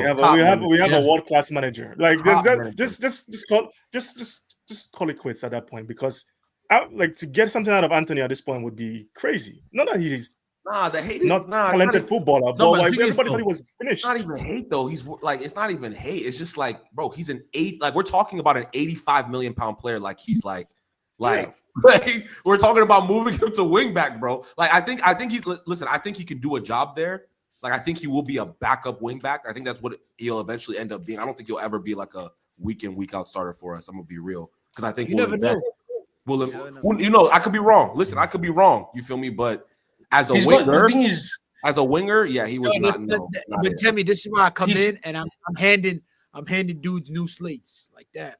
No, I respect it. Listen, I hope I'm wrong. I genuinely hope he becomes the best, the generational wingback, bro. I hope that happens. Like, I hope that happens. Moses type arc, you know? Yeah, the Moses arc. We there, bro. We there, bro. People saying the price tag ain't on him. I could say that about Hojlund. I could say that about Mount. That's not how. It's the performances. Because you know what it is, as Man United fans, especially for these last 2 years with Ten Hag, we have not watched. No, but the thing is, these players are performing to high levels. You've given up on many him of them. I gave up on it. Listen, I gave up on him like his first season. I just forgot about him. I never really gave up. We can give up on him. we gave up on him, but Ten Hag had already given up on him. But towards the end, Ten Hag had given up on him already. Coward, man. Can't lie. You know, Ten Hag had given up on him already. Bro, Ten Hag's a coward, man. He made us about him, man. Why did you say that? My beef with Antony was like, I always, and y'all know how Omar's gonna lose his mind, but I was always like, I want Sancho playing right wing. That's what I wanted that. And Antony was in the way of that. You feel me? I was like, why is this guy getting game time over Sancho? I don't think he's. That's what pissed me off, bro. We literally had wingers here at the club here. Bro, like, Sancho, we had Ahmad. Sancho didn't want. We had Ahmad. I'm just telling you my feelings at the time. That's all I'm saying. We had Mandem, yeah. We had players there, yeah, ready, and he brought him in, right, and then said, "Yo, listen, you know what, man? Not really feeling this brother anymore. Just gonna bench him," and then just made us like have to just basically waste the signing there. It was a waste because he literally gave up on his own boy. To be fair, he got resurrection of Garnacho and Ahmad. The resurrection of Garnacho and Ahmad. Bro, also Garnacho. Ahmad was on loan. It was Garnacho. To be fair, it was Garnacho. To be fair, Antony played a lot, and then he got benched, but he got benched for the wrong person. Ahmad should have been the one getting the game time. That was my issue. You feel me? I'm like, listen, I don't have an issue with you benching Antony because I think he's mid in my opinion. But like, play Sancho or play Ahmad. That's what I wanted at the time. I'm like, that was my issue. Like now we'll see. I think the fan base is calling out for him at wing back. We'll see. Bro, he's doing. I never seen him do videos, man, like that, bro. The one thing I want to clarify, though, for people is that some people mistake 5-3-2 with 3-4-3. 3-4-3, yeah. 3-4-3 is very different. You don't necessarily need to use defensive players in the wing back positions. Okay, especially depending on the position you're playing. So I won't be surprised if we see someone like Antony playing in the right wing back or left wing back position, or even Garnacho. It's possible, but we need to see how good Amorim is getting the system to be solid to allow him to do something like that. We also I don't think we have enough of the defenders to do what we need in the three centre-back positions. Euro will help, but it's that left centre-back position that I'm concerned with because Martinez has gotten skinned sometimes this season. That's why I'm a little bit worried. So if we go get Branthwaite in January, then maybe not so much anymore. Defensively, but if we have three solid center backs that can handle themselves, guys, teams defend with two center backs, three center backs, with one DM. You don't need to play two defensive players in the wing back because then your system becomes too defensive. Yeah, I agree, 100%. That's the problem. Yeah, but you don't want liabilities, but you don't necessarily need like Danny Carvajal. You feel me? Like, you know what I'm saying? Like, you need some element of attacking output. And listen. One thing I will say about Antony, he worked his ass off. That's one thing I will never, ever, ever. He's a grafter. So I think we need grafters in those positions. You feel me? So we'll see, man. Listen, I hope to be proven wrong, man. What about the other wingback position? What about Garnacho? I know Faz might disagree with this, but do you think Garnacho could play in one of the wingback positions? Nah, bro. I'm good off that, bro. Good off that. We need to get him back to being a bench player, man. Really? That's what we need to do, man. Yeah, man. Yeah, 100%. We need that because you know what it is now. He's got a bit too big for his boots. Whole bench. You know, all of this. But for me, he's gonna be a perfect bench player, bro. Yeah, bro. Impact, bro. That's the reason we began to rate him is because he was coming off the bench. Yeah, bro. Impact. That's why we started rating him. Even when we had like the shiny new toy syndrome with Garnacho, right? He would start games and he wouldn't play that. He's never been a good, consistent starter. Never. No. His whole career. No. He played 36 games on the spin last season or something crazy like that.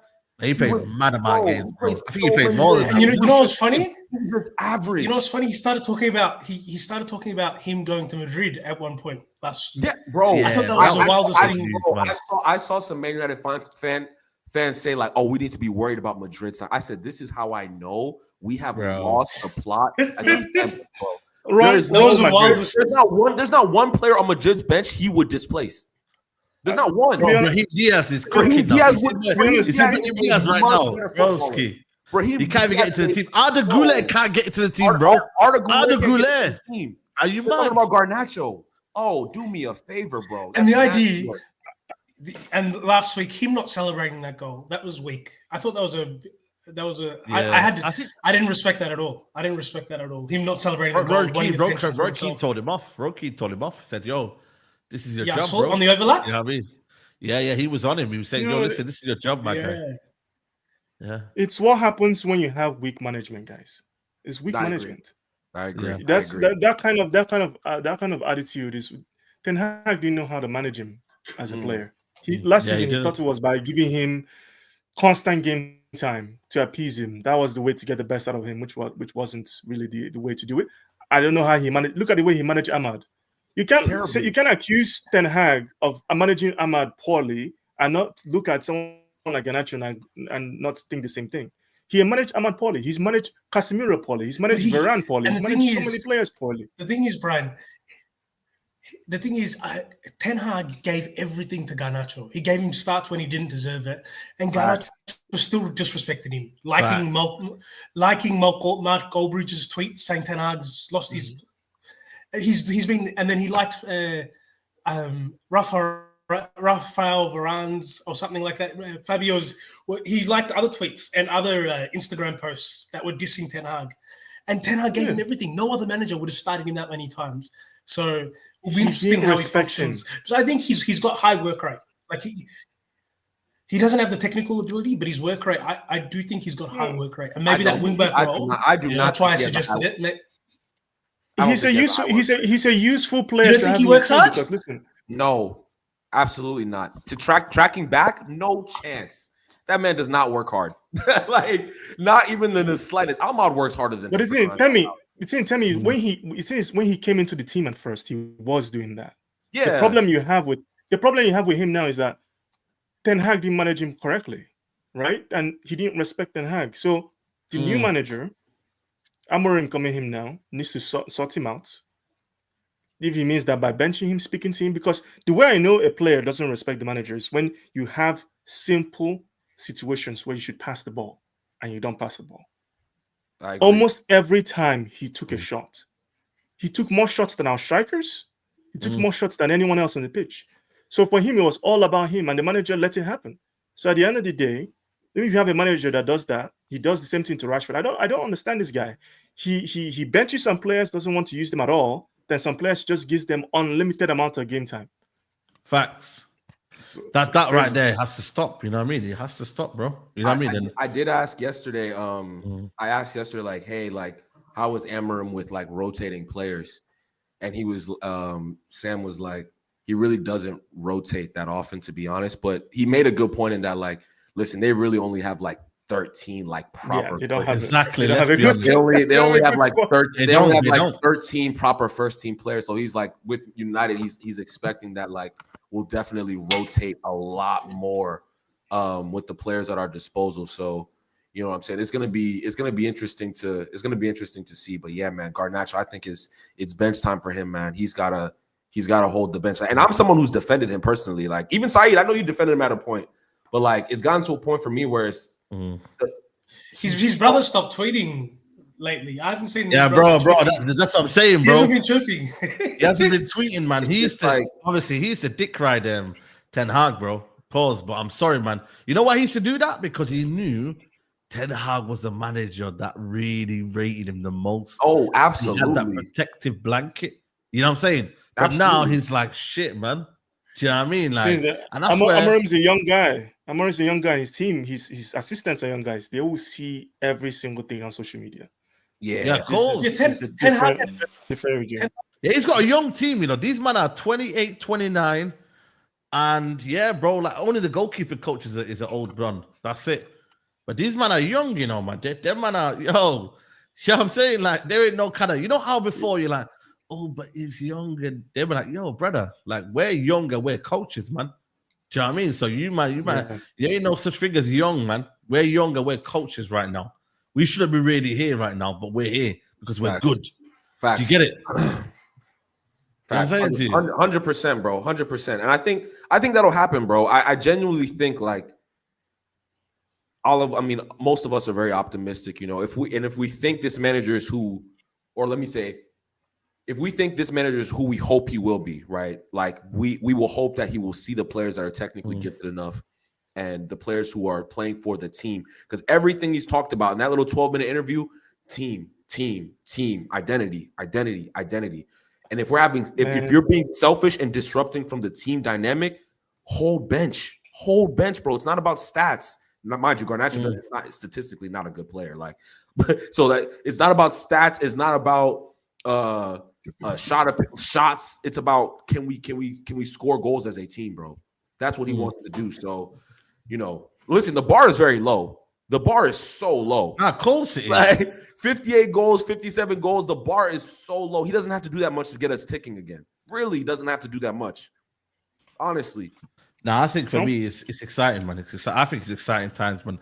And ultimately, everyone's got a point to prove, man. Everyone, like, there's no one that's saying to themselves, even a Kobe Mainoo, you've seen him in the training. He pulled him aside and said, yo, listen, when you received the ball, did you see it? Like, I want you to turn and kind of, your body positioning when you receive the ball is so key, man. That's something that we never seen as midfielders. We never seen our midfielders have that presence in terms of, when you get a ball in midfield, you're a midfielder, bro. You know what I'm saying? You're a midfielder, fam. Yeah. Do you know what I'm saying? Right now, we're just robots in that midfield. We're running around. Yeah. Casemiro as well. You know what I mean? Like, Bear Man have got lease of life now, man. And that's something that you have to build on now.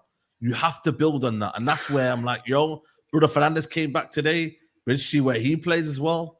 So, like, what I'm most excited is that moment coaching that we haven't seen in a while from our coaches, really. That ability to hey, this is what you need to do. People are saying, oh, but these are professionals, they should know how to do it. Pep Guardiola still does it. Ten Hag did that, didn't he? Ten Hag did that. Pep does it a lot. Pep does it a lot, man. A lot. I'm excited for Ahmad out of all the players. I hope he can flourish. Yeah, same. I hope he can flourish under this system because he's got so much talent, man. He's got so much ability. He just needs to run the game. System is almost. He had one or two bad games, and Ten Hag took him out. Yeah, bro. Ten Hag needs to be arrested, bro, because the fact that man was he's not arrested, he's in Manchester, man. He's chilling in Manchester. I'm thinking, honestly, Ollie too. Ollie and Ten Hag, bro. He's making some judging in Manchester. We need to get him away from United, man. Think about the amount of money we've spent on that position while he's been at the club. Like, are you telling me we couldn't have finished 7th if we started Ahmad 2 seasons ago? Like, think about it, bro. No, he was criminal. It's actually criminal, bro. He was so young then, though. He was so young. I don't care. Garnacho was getting game 17. But he went to. Do you remember he went to Rangers? He was on. We took him to the wrong lines. No, Ange, I hear that. I'm saying, like, even over the past 2 seasons, bro, like, there's no excuse for him to not be playing. I'm not saying start every game, but he should be getting minimum 40 minutes, 40 to 35 minutes every game over the last 2 seasons. No question. We're playing Garnacho, bro. He's stinking the place out for 90 plus minutes. This season more than anything, the management of Ahmad has been horrible. Like, you can tell Ahmad was completely dispirited at the way he was being used. He wasn't happy at all. So listen, I'm glad he's gone. I think the system is tailor-made for Ahmad. Tailor-made for Ahmad. I think he's going to do so well. He has a good connection with Bruno as well. Yeah, 3-4-3 system, one of the 10s. Yeah, Ahmad, listen, this system might save him, man, in terms of career. He has a lot of potential. The way he dribbles is really, really good. Like, I don't think he gets talked about enough by Manchester United fans, because he goes either way, either direction. It's hard to stop, and he can score goals. And look at the header he scored. Like, he's incredibly talented player. You remember, you remember that argument? You remember that argument early in the preseason where they were, I can't. Oh, is Ahmad isn't direct enough? I said, what? Ahmad Diallo isn't direct enough. Like, it was so mind-boggling to me. It's like, Ahmad Diallo isn't direct. Like, if he's not direct, then who is? Like, who is? I think fans think directness is running into 2 or 3 players and losing the ball. I think that's what fans think direct is. So, like, Jeremy Doku is direct, right? Because he'll run into 2 or 3 players, and either give the ball away or check it back. That's direct. You know what's funny? It's crazy. You know what's funny? He wins 50-50 balls, headers, better than Rashford does. And he's half his size. Yeah. It's the wildest thing, man. He's stronger than him. You know that ball he stripped off that goal that he scored? Yeah. Like, Rashford never strips players off the ball. He just goes there pretending to do it, and then he'll wait for them to kick it. He'll corral, pretending that he's going to strip. But he'll never actually challenge him. Whereas Ahmad will challenge, win that ball. That for me is when I see players do that on the pitch, that's it. You see Mo Salah do that. You see other players, dangerous attackers do that. They know how to get the ball, win the ball, protect the ball. When Rashford runs, he looks like as if he doesn't want to be touched because he's going to lose the possession of the ball. No, he literally doesn't. It's not even looks like. He literally does not want to be touched. And I've said this for years. I'm like, you see him and he'll jump up. He'll jump over the ball. He'll literally jump over the ball. And I'm like, what's happening here? No one calls it out. What's happening? Yeah, what's happening? It's true, you know. It's true when you deep it, you know, like this. I think the way that Ahmad runs as well, there's control in it. You know what I mean? And there's the ability of like when he was playing against, and also this idea that Ahmad doesn't track back and run and win the ball back, bro. Have you seen him, bro, against Leicester? He does. The guy was winning a lot of 50-50s, a lot of, you know, he's got back heel to Bruno. You know, for the goal, that back heel to Bruno for the goal was beautiful. Bro, like it's beautiful, small, detailed thing. It's just, bro, that back heel is so simple. If Garnacho had received that ball, I promise you, he's driving straight and he's trying to check. That like he's not a smart footballer. Garnacho would never in his life dream of doing that. Like, I'm like, it's crazy. And you know what's wild? The people will sing Garnacho, Viva Garnacho, like he's the next coming of Ronaldo. It's embarrassing. Like they sing his name in the stand, Viva Garnacho.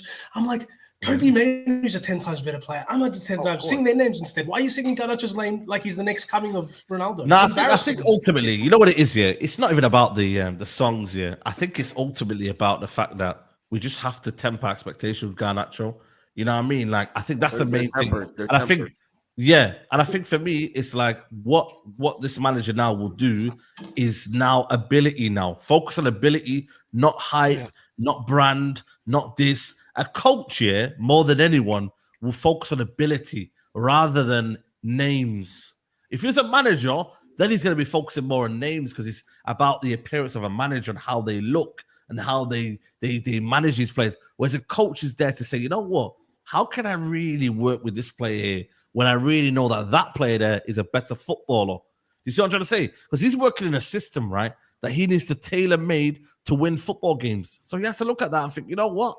We are here to win games, not just make out that I've got the prettiest squad in the world and the prettiest 100%. Names on the team sheet. No, get your team, bro, and become what you are. Simple. No, you're 100%, bro, and that's what we need to do. Like, I don't care about like the outside stuff. For me, it's strictly football, bro. Like my issues with Garnacho are on the football pitch. Like it's on the football pitch. Like we're treated. I hope in this new era, in this new regime, we go back to we're not putting players on pedestals too early. I think that has been one of our biggest one of our biggest flaws as a club over the past few years. Like we put players on pedestals way too early. We give Mason Mount the 7. We give Marcus Rashford the 10. You feel me? You know, like you need to let these players, like, bro, you're a small boy, bro. Chill out. Like no matter what, Cristiano Ronaldo was 10 times better than any of these players at that age. 10 times, and he was still at 18. At 18 was 10. And they were still cooking him, bro. Van Nistelrooy made him cry. Van Nistelrooy made him cry, bro. Like, he used to cop a lot of. Van Nistelrooy said, "Don't pass the ball to Ronaldo. He can't." He used to say that. He goes, what do you think they say to Garnacho, bro? What do you think they say to Garnacho, bro? Garnacho wouldn't even sniff that team, bro. They'd be like, bro, kindly just see your way back to. No, listen, bro. To be fair, someone that hasn't really been mentioned, I think should be mentioned, is Casemiro. Casemiro. His brother's been smiling every day, bro. He's been smiling every photo you see him. He's smiling like crazy. Yeah, I think he has a big part to play. I don't know what's going to happen in the summer if he's going to leave or not. But for this next 6 months, we need Casemiro of first season to really be there in that midfield. I don't know who's going to get paired with it, whether it's Mainoo, whether it's Ugarte. Casemiro is really going to be the key one because he's the one that's been holding he's been performing pretty well. And people call him washed, and I was one of the people that thought he was completely his legs were gone completely. But his legs, there's still quality there, and some of the passes he pulls off in that midfield, like crazy. There's really no outside of maybe. There's really no other person. I think the long range passing he does in midfield. There's no one else at the club. Yeah, outside of maybe Eriksen. Yeah, I was gonna say Eriksen, but like Mainoo can't do that. That's not Mainoo's game. No. 100%. Yeah, I think the Casemiro one is so fascinating to me, bro, because I really thought like it looked like he was in quicksand for so long, bro. It looked like he was running in quicksand, and now he's gotten back to playing at that level where we saw in that first season, and I'm so thankful I was wrong. Is he back at that level though? Maybe you're right. Maybe you're right. Maybe it's not that. It's not. You're right. And you're right. I don't think it's that. It's not that. It's not there yet. But I think it's getting there. You feel me? Yeah. I think it's because that first season was just unreal. Like that was probably his best season in his career. No funny. He's so good in he's so good in the air, man. He's so good in the air, bro. His long range passing is ridiculous. He's just a quality player, man. He senses danger so well, bro. His long range shooting surprised me. He's long range shooting. Really good. Yeah, bro. So like, if we can get 85% of what Casemiro was in his first season, we're still we're in a good spot. But you will get that though. It's just again, it's about hiding deficiencies, isn't it? And understanding that, listen, a man of his age cannot cover the ground. Or not even a man of his age, a man of any midfielder on his own should not be covering the ground that he should be covering. And he mentioned that. He said, I played badly, but who else played well in that Liverpool game? Facts. And I'm glad he mentioned that, because footballers are human beings, Yeah, he said that. He goes, who played well in that game? And I'm glad he said that, because you know why? Sometimes it's easy just to say, you know what, man? I played shit, cool, say no more. But he said, but who played well, man? You know what I mean? Like, yeah. But fair play. I like that honesty. I like, because at the end of the day, like that he called out Garnacho too. That calling out Garnacho for me was something that won a few points back from me, because we don't see that enough. In your team, man. We don't see that enough. Imagine you just had robots. No, he has to. And the thing is, he took him off at halftime for that Liverpool game, didn't he? Yeah, and that would hurt him because it got worse. I mean, it got worse. It got worse. And everybody would have been like, it's Casemiro's fault. United are down 3-0 or whatever. Yeah, and guess what, man? That was Collier's last Premier League game as well, by the way. Because he never played after since. Yeah, bro. Now, genuinely, bro, we killed Collier. That's what I was saying about Collier, bro. But anyway, but again, the Casemiro thing is, that's why I think Ugarte is so important, bro. Because I do think he needs, like, the more I've thought about him, like, he needs somebody next to him who's just, the way they've been winning the ball back over the past couple of games is like, it's been so fun to watch, bro. Proper pivot, man. Like proper pivot. Like they're like, if Cass doesn't get the ball back, Ugarte's right there, right behind him to win. Like they were winning the ball back in packs. I loved it. Like, and I need to keep seeing. We need to. I don't mind. I don't mind Mainoo not being the number one starter every week. Like playing them two instead for a lot of games, and then Mainoo can start a game because he's still young. The idea that he needs to start every week and play every week, I don't think is necessary. I think he can play one game, play 2 games, take 3 games off. That's what Pep does that beautifully with Foden. Foden won't play for 3-4 weeks. No one will say anything. Yeah, because they've got so many other players. He does that with a lot of their younger players. Mainoo was you could tell he was getting tired and fatigued, and there was no one. There's a reason he did his hamstring, So I don't mind him not starting every week. I would love to see a game where Mainoo is one of the number 10s and Ahmad is one of the number 10s. I really would like to see that. I think Mainoo would do so much better without having he can play as one of the central midfielders for sure, but as one of the 10s, I think you are going to see a much better Kobe Mainoo. Again, I go back to that Liverpool game where Kobe got the ball, he checked in and put it top bins. That's what I want to see from Mainoo. Why do we have to have him all the way back? Come on, the Casemiro and Ugarte can handle that. Play him further forward, man. That's what I would like to see. He's a 10, man. I've always been, people raise their eyebrows when they're saying, I said he was a 10, but I think he's a 10, man. He likes to play further forward. He wants to enjoy football, man. For him as well, because of he's not got brilliant athleticism. He knows already that he's not he's not a runner. He's not someone that loves to run. He's a striker. He's most of his life. He was a striker. Yeah, striker, then he went 10. So up until 15, so this guy can score goals. I still think he is an 8. But I hear that he's an advanced state. Like he's an advanced state. Like that's what. But I hear it 100%. Listen, Brian and I have been talking about this for weeks. You feel me? Like the Kobe Ahmad thing. Like I think that makes the most. Or Zirkzee, whoever. If it's Zirkzee, Ahmad, I think the technically proficient players should be playing in those. No, but the Zirkzee. The thing about Zirkzee, I heard somebody say that before. I'm not sure he's got the work rate to play in a 10 role. I'm not sure he's got the running capacity. I don't know. I don't know. If that's how you keeping the ball, man. I don't agree with that. I don't agree with that. We're not going to be running around, man. Head the chicken. He can walk. You got to run in that role, though. You got to run up and down in that role. You can't just stay stationary. No, you're not. I think the running. I think the protection that you're going to get, like obviously your fullbacks are going to be very high, so it's going to require your midfield players to be a bit more. Have a bit more energy. I think he has the energy, bro. I think getting back, tracking back is much easier when you're structured. You feel me? Yes. When you are actually in a system and a structure, like we're not gonna, how we're like under Ten Hag, it looked like everyone we'd be running back. You see the video, buddy. Everyone get back. Everyone get back. Yeah. Like under Ten Hag, we were always chasing the ball. But I think when you have a system, you have to do that initial sprint. But then you're back in your shape, and then you're just kind of shuffling. You're just kind of shuffling to the left. And you think you can do that? You think Zirkzee can play that? No. I think Zirkzee. To be fair, I think when people say he'll play the striker position, for me, you play one of the 10s. Yeah. He can play the striker. I just think he'll present a unique problem as one of the 10s. I agree. You have someone like Zirkzee. He'd be a unique problem for any opposition team because 6'4" he's already dropping into pockets, receiving the ball. He can take the ball down on his chest easy. He's technically very, very good. That's where he wants to operate. That's what he already plays the role. Like there's no point overcomplicating it and playing him as a striker. I would say in Premier League, people are saying there's no in the Premier League, there's no deep lines for someone like Enquiries to enjoy off. Did these people watch Premier League football? Yeah, bro.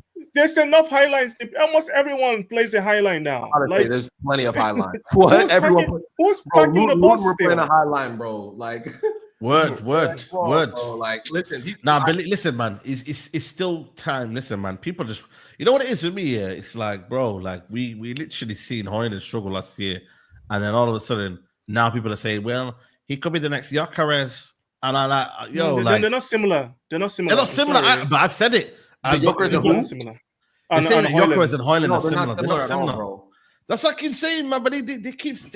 It's a level of comfort. It's Kobe minute to be like, but he could be a Gyökeres, bro. Gyökeres is of a higher quality in terms of his overall game. I think what people are comparing is the running in behind. I think that's that's that one trait. But one trait. Everyone does that. Gyökeres is stronger than him. Yeah, right. Much stronger. Hojlund's 6 years younger, man. It's he's younger. Gyökeres wasn't the player he is today. 100%.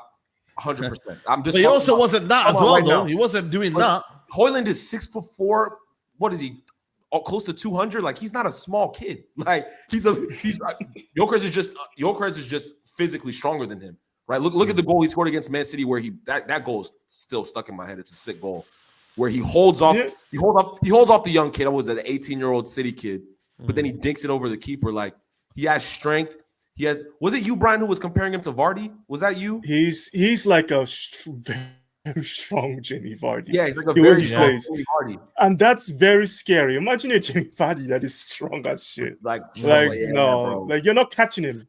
He shouldn't be this weak, when you deep it like that. He's got like, like his upper body isn't like a weak upper body. He's got a bit of like, he's got a frame, bro. He's got definition. If you walk past Hojlund, bro, you're gonna be like, yo, this guy's a unit. Like he's a unit. Know what it is? He's not weak. He's just using his strength in the wrong way. Wrong way. You're wrestling with another guy that's equally. You're not wrestling with a freaking pole. He's a football player. A Premier League defender. Stop trying to You're not gonna do that, man. You should be on the shoulder. Stop wrestling with it. Just be on the shoulder. It's a lot harder for a defender to hold someone like this than when you're just standing right in front of me. Like Just stay on the shoulder. Brian, you know how I feel, bro. I think it's an IQ thing. I think it's coaching. So we'll see. We'll see if this Yes. We'll see if his coach can coach up his, because there's obviously talent there. Like he has some form of ability. Let's see the training video between Hojlund and Amorim. You know what I mean? I guarantee you are going to see it at some point where he's like, stop backing in to the defender. Just stop it, bro. You know what I mean? The media team improved. You know, like before the new owners. You're right, Rance. You're right. We never got any videos, man. Sorry? You know, we never used to get any training videos like this. Now we get no, never. It was rondos. Isn't it? Rondos. We get a lot of good content with the new management coming through. Proper, structured. You know, I need Ineos to do an all or nothing next season. Yo, that would be crazy. I don't like those documentaries, especially when you're not good. You know what I mean? Like I love them. Imagine an all or nothing. Like, I love them when it's not my club. I love them when it's not my club. The reason I don't like, because I feel like it's a distraction for the players, bro. Like I don't. Vinny's got a documentary coming out, and broski, like, yeah, but he's won 2 Champions Leagues. He can do that. Yeah, but how's he making a documentary at 24, man? Bro, Vinny's won Champions Leagues and league titles, bro. We haven't done any of that. Nothing from Manchester United, man. We don't get nothing from Manchester United. I'll watch it. Don't get me wrong. They wanted everything private and stuff. But the new CEO, Omar Barada, he's a big believer on opening things up and making everything visible. Yeah, that's what happened with Man City. Look at Man City. The Man City they've had a documentary on Netflix here. They're also getting another documentary that they're doing right now about their 4 in a row. Have you seen the preview for that one with Pep? He loses his shit. He loses his shit. Yeah, crazy. Yeah, I saw that, but it's again, they're winning things, bro. Like that, like they've won so much. Like all that's just secondary. Like it doesn't matter. Like for a team like Man United is like, you don't want like little things getting leaked. So are you saying all or nothing with Ten Hag wouldn't be interesting? Oh, it would be. Oh no, it would be fascinating. I'm not debating the quality of the content. We wouldn't hear the by now. I'm not debating the quality. The opposition clubs would have laughed at us, bro. They would have made memes out of us, bro. Yeah, they would have laughed at it. Bro, I'm more so debating like for the players, bro. Like, bro, I don't want them to, bro. Just focus on the football, bro. I don't need cameras in their face. Yeah, let's get back to this playing games, man. Let's just play football, bro. To be fair, I think he played a huge part in humanizing the club and Arsenal. I think the all or nothing for Arsenal helped them. It helped them, but we're past that stage. I think now. Help them in what way? No, it helped because I think sometimes sometimes you think certain things about a player or about the way your club functions, but you see certain things like with Jose when he was doing the one with Tottenham. There were certain things like with that conversation we had with Dele Alli, like it came to true completely 100%. Yeah, but that so you're right about that. But again, like I don't think it helped Arsenal because they haven't won shit. Like what does it help? You know what it did? It helped Arteta through the first 1 or 2 years. It helped Arteta. It didn't help Arsenal. Yes, it helped Arteta. It helped the perception of Arteta. It changed, but that doesn't because it was a process. Then it became a process. Yeah, that doesn't mean that's not helping. Liverpool have got one as well now, but they didn't win anything last year. Keeping respect, like listen, that's not helping Arsenal one bit. Like, it kind of does with the fans, though. It kind of does with the fans. No, Brian, the fans went into trust the process. I agree from a club's perspective. It helps quell the noise. That's what it does. Like when things are looking good, it's all the man. Yeah, light bulbs and that. Remember light bulbs matches? It was crazy, man. Bro, I think for me, it was almost like it was an ego massage of Arteta. It was like you're trying to prop up Arteta as this next. Yeah, bro. It doesn't mean big thing. It wasn't. It was good PR. That's all it was. Saeed and Ans, there's this like for the NFL, they have this thing called Hard Knocks, right? It's the same thing as All or Nothing. Yeah, they'll record. They'll do like a preseason. Like they'll show everything that happened in the preseason. But it's real life. Oh. Like it's real NFL. Like all of the Hard Knocks teams never win anything, bro. You like it becomes like a thing. It's like you don't want your team going on Hard Knocks because it's like no one wins shit when you go. Like any team that goes on Hard Knocks never wins, bro. Hard Knocks, yeah. Is it a good watch though? I might watch it. It's a great watch, bro. It's a great watch. Do you watch NFL, Saeed? No. I was watching that Ballers episode, man. You know the Rock. Is it Ballers? Yeah, that's that, bro. That's fake. Is that fake? Yeah, it's fake. NFL, honestly, that look real, man. Do you watch NFL, Wavy? Yeah, I'm You a watch NFL? diehard NFL. Diehard He's a Giants fan. He's a Giants fan. Nah, it's one of the honestly. I'm a Ravens, It's one of the I'm a best Ravens sports in the fan. world, man. Yeah, It's man. one of the best sports in the world, man. Yeah, it's such bro. a great Who sport. do you support? Who do you support? Adj. Me? Yeah.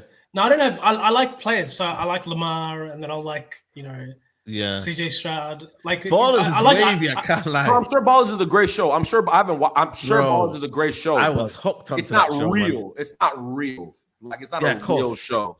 Yeah, Course. yeah. Man said Giant fans stand up. Even I know that shit, Y'all man. some trash, bro. I can't lie. Yeah, Y'all man. hot You know what I'm garbage. saying? Who's your team, Brian? Have you got an NFL team? I only watch NFL when the Super Bowl comes around. I'm sorry, I only watch football. I only watch football. That's fair. Unfortunately That's fair. for me. Unfortunately for Listen, me. man, Yeah. we're gonna wrap this up, man. It's been a good show, man, guys. But this is only part one. Temi's gonna do a part two on his channel right now with Brian. So make sure you lock in, man. It's gonna redirect you over there. And it's been a pleasure, man. Australia, you man are getting your summer, man, because it's cold here, man. You lot must be getting your summer. How hot is it in Australia right now? Like today's not too bad, but it's like 25, 30 degrees. So. That's what I'm saying, man. You man are getting your summer, man. Do you know what I mean? So yeah, man. It's just approaching. It's just approaching. There you go, man. So make sure you smash a like over there. Brian and Wavy, love for coming on, man. Appreciate it, boss. Yeah, no problem, bro. Appreciate it. No, thank you. Make sure to hit the like button. We're about to be live on my channel, talking some different topics, on Man United. But I really appreciate Saeed for the redirect. And Come on, man. It's gonna be fun, man. It's gonna be a fun time. Appreciate y'all. Yeah, we're 13 likes away, guys, from 500, man, which is the bare minimum, man. 500 likes, people. Let's get that done ASAP, Smash man. the likes. On your way out, man. We got a show with not a show, but I got a video with Lewis coming up midday tomorrow. So check out that video. That'll be out with Lewis, and then I got obviously Rance's show, and then the Man Them Talk at 5 p.m. guys. So plenty of content tomorrow. Make sure you're there, gearing up towards the weekend, and yeah, boy, it's gonna be a good one, man. But for now, head over to Temi TV. We're out. Peace.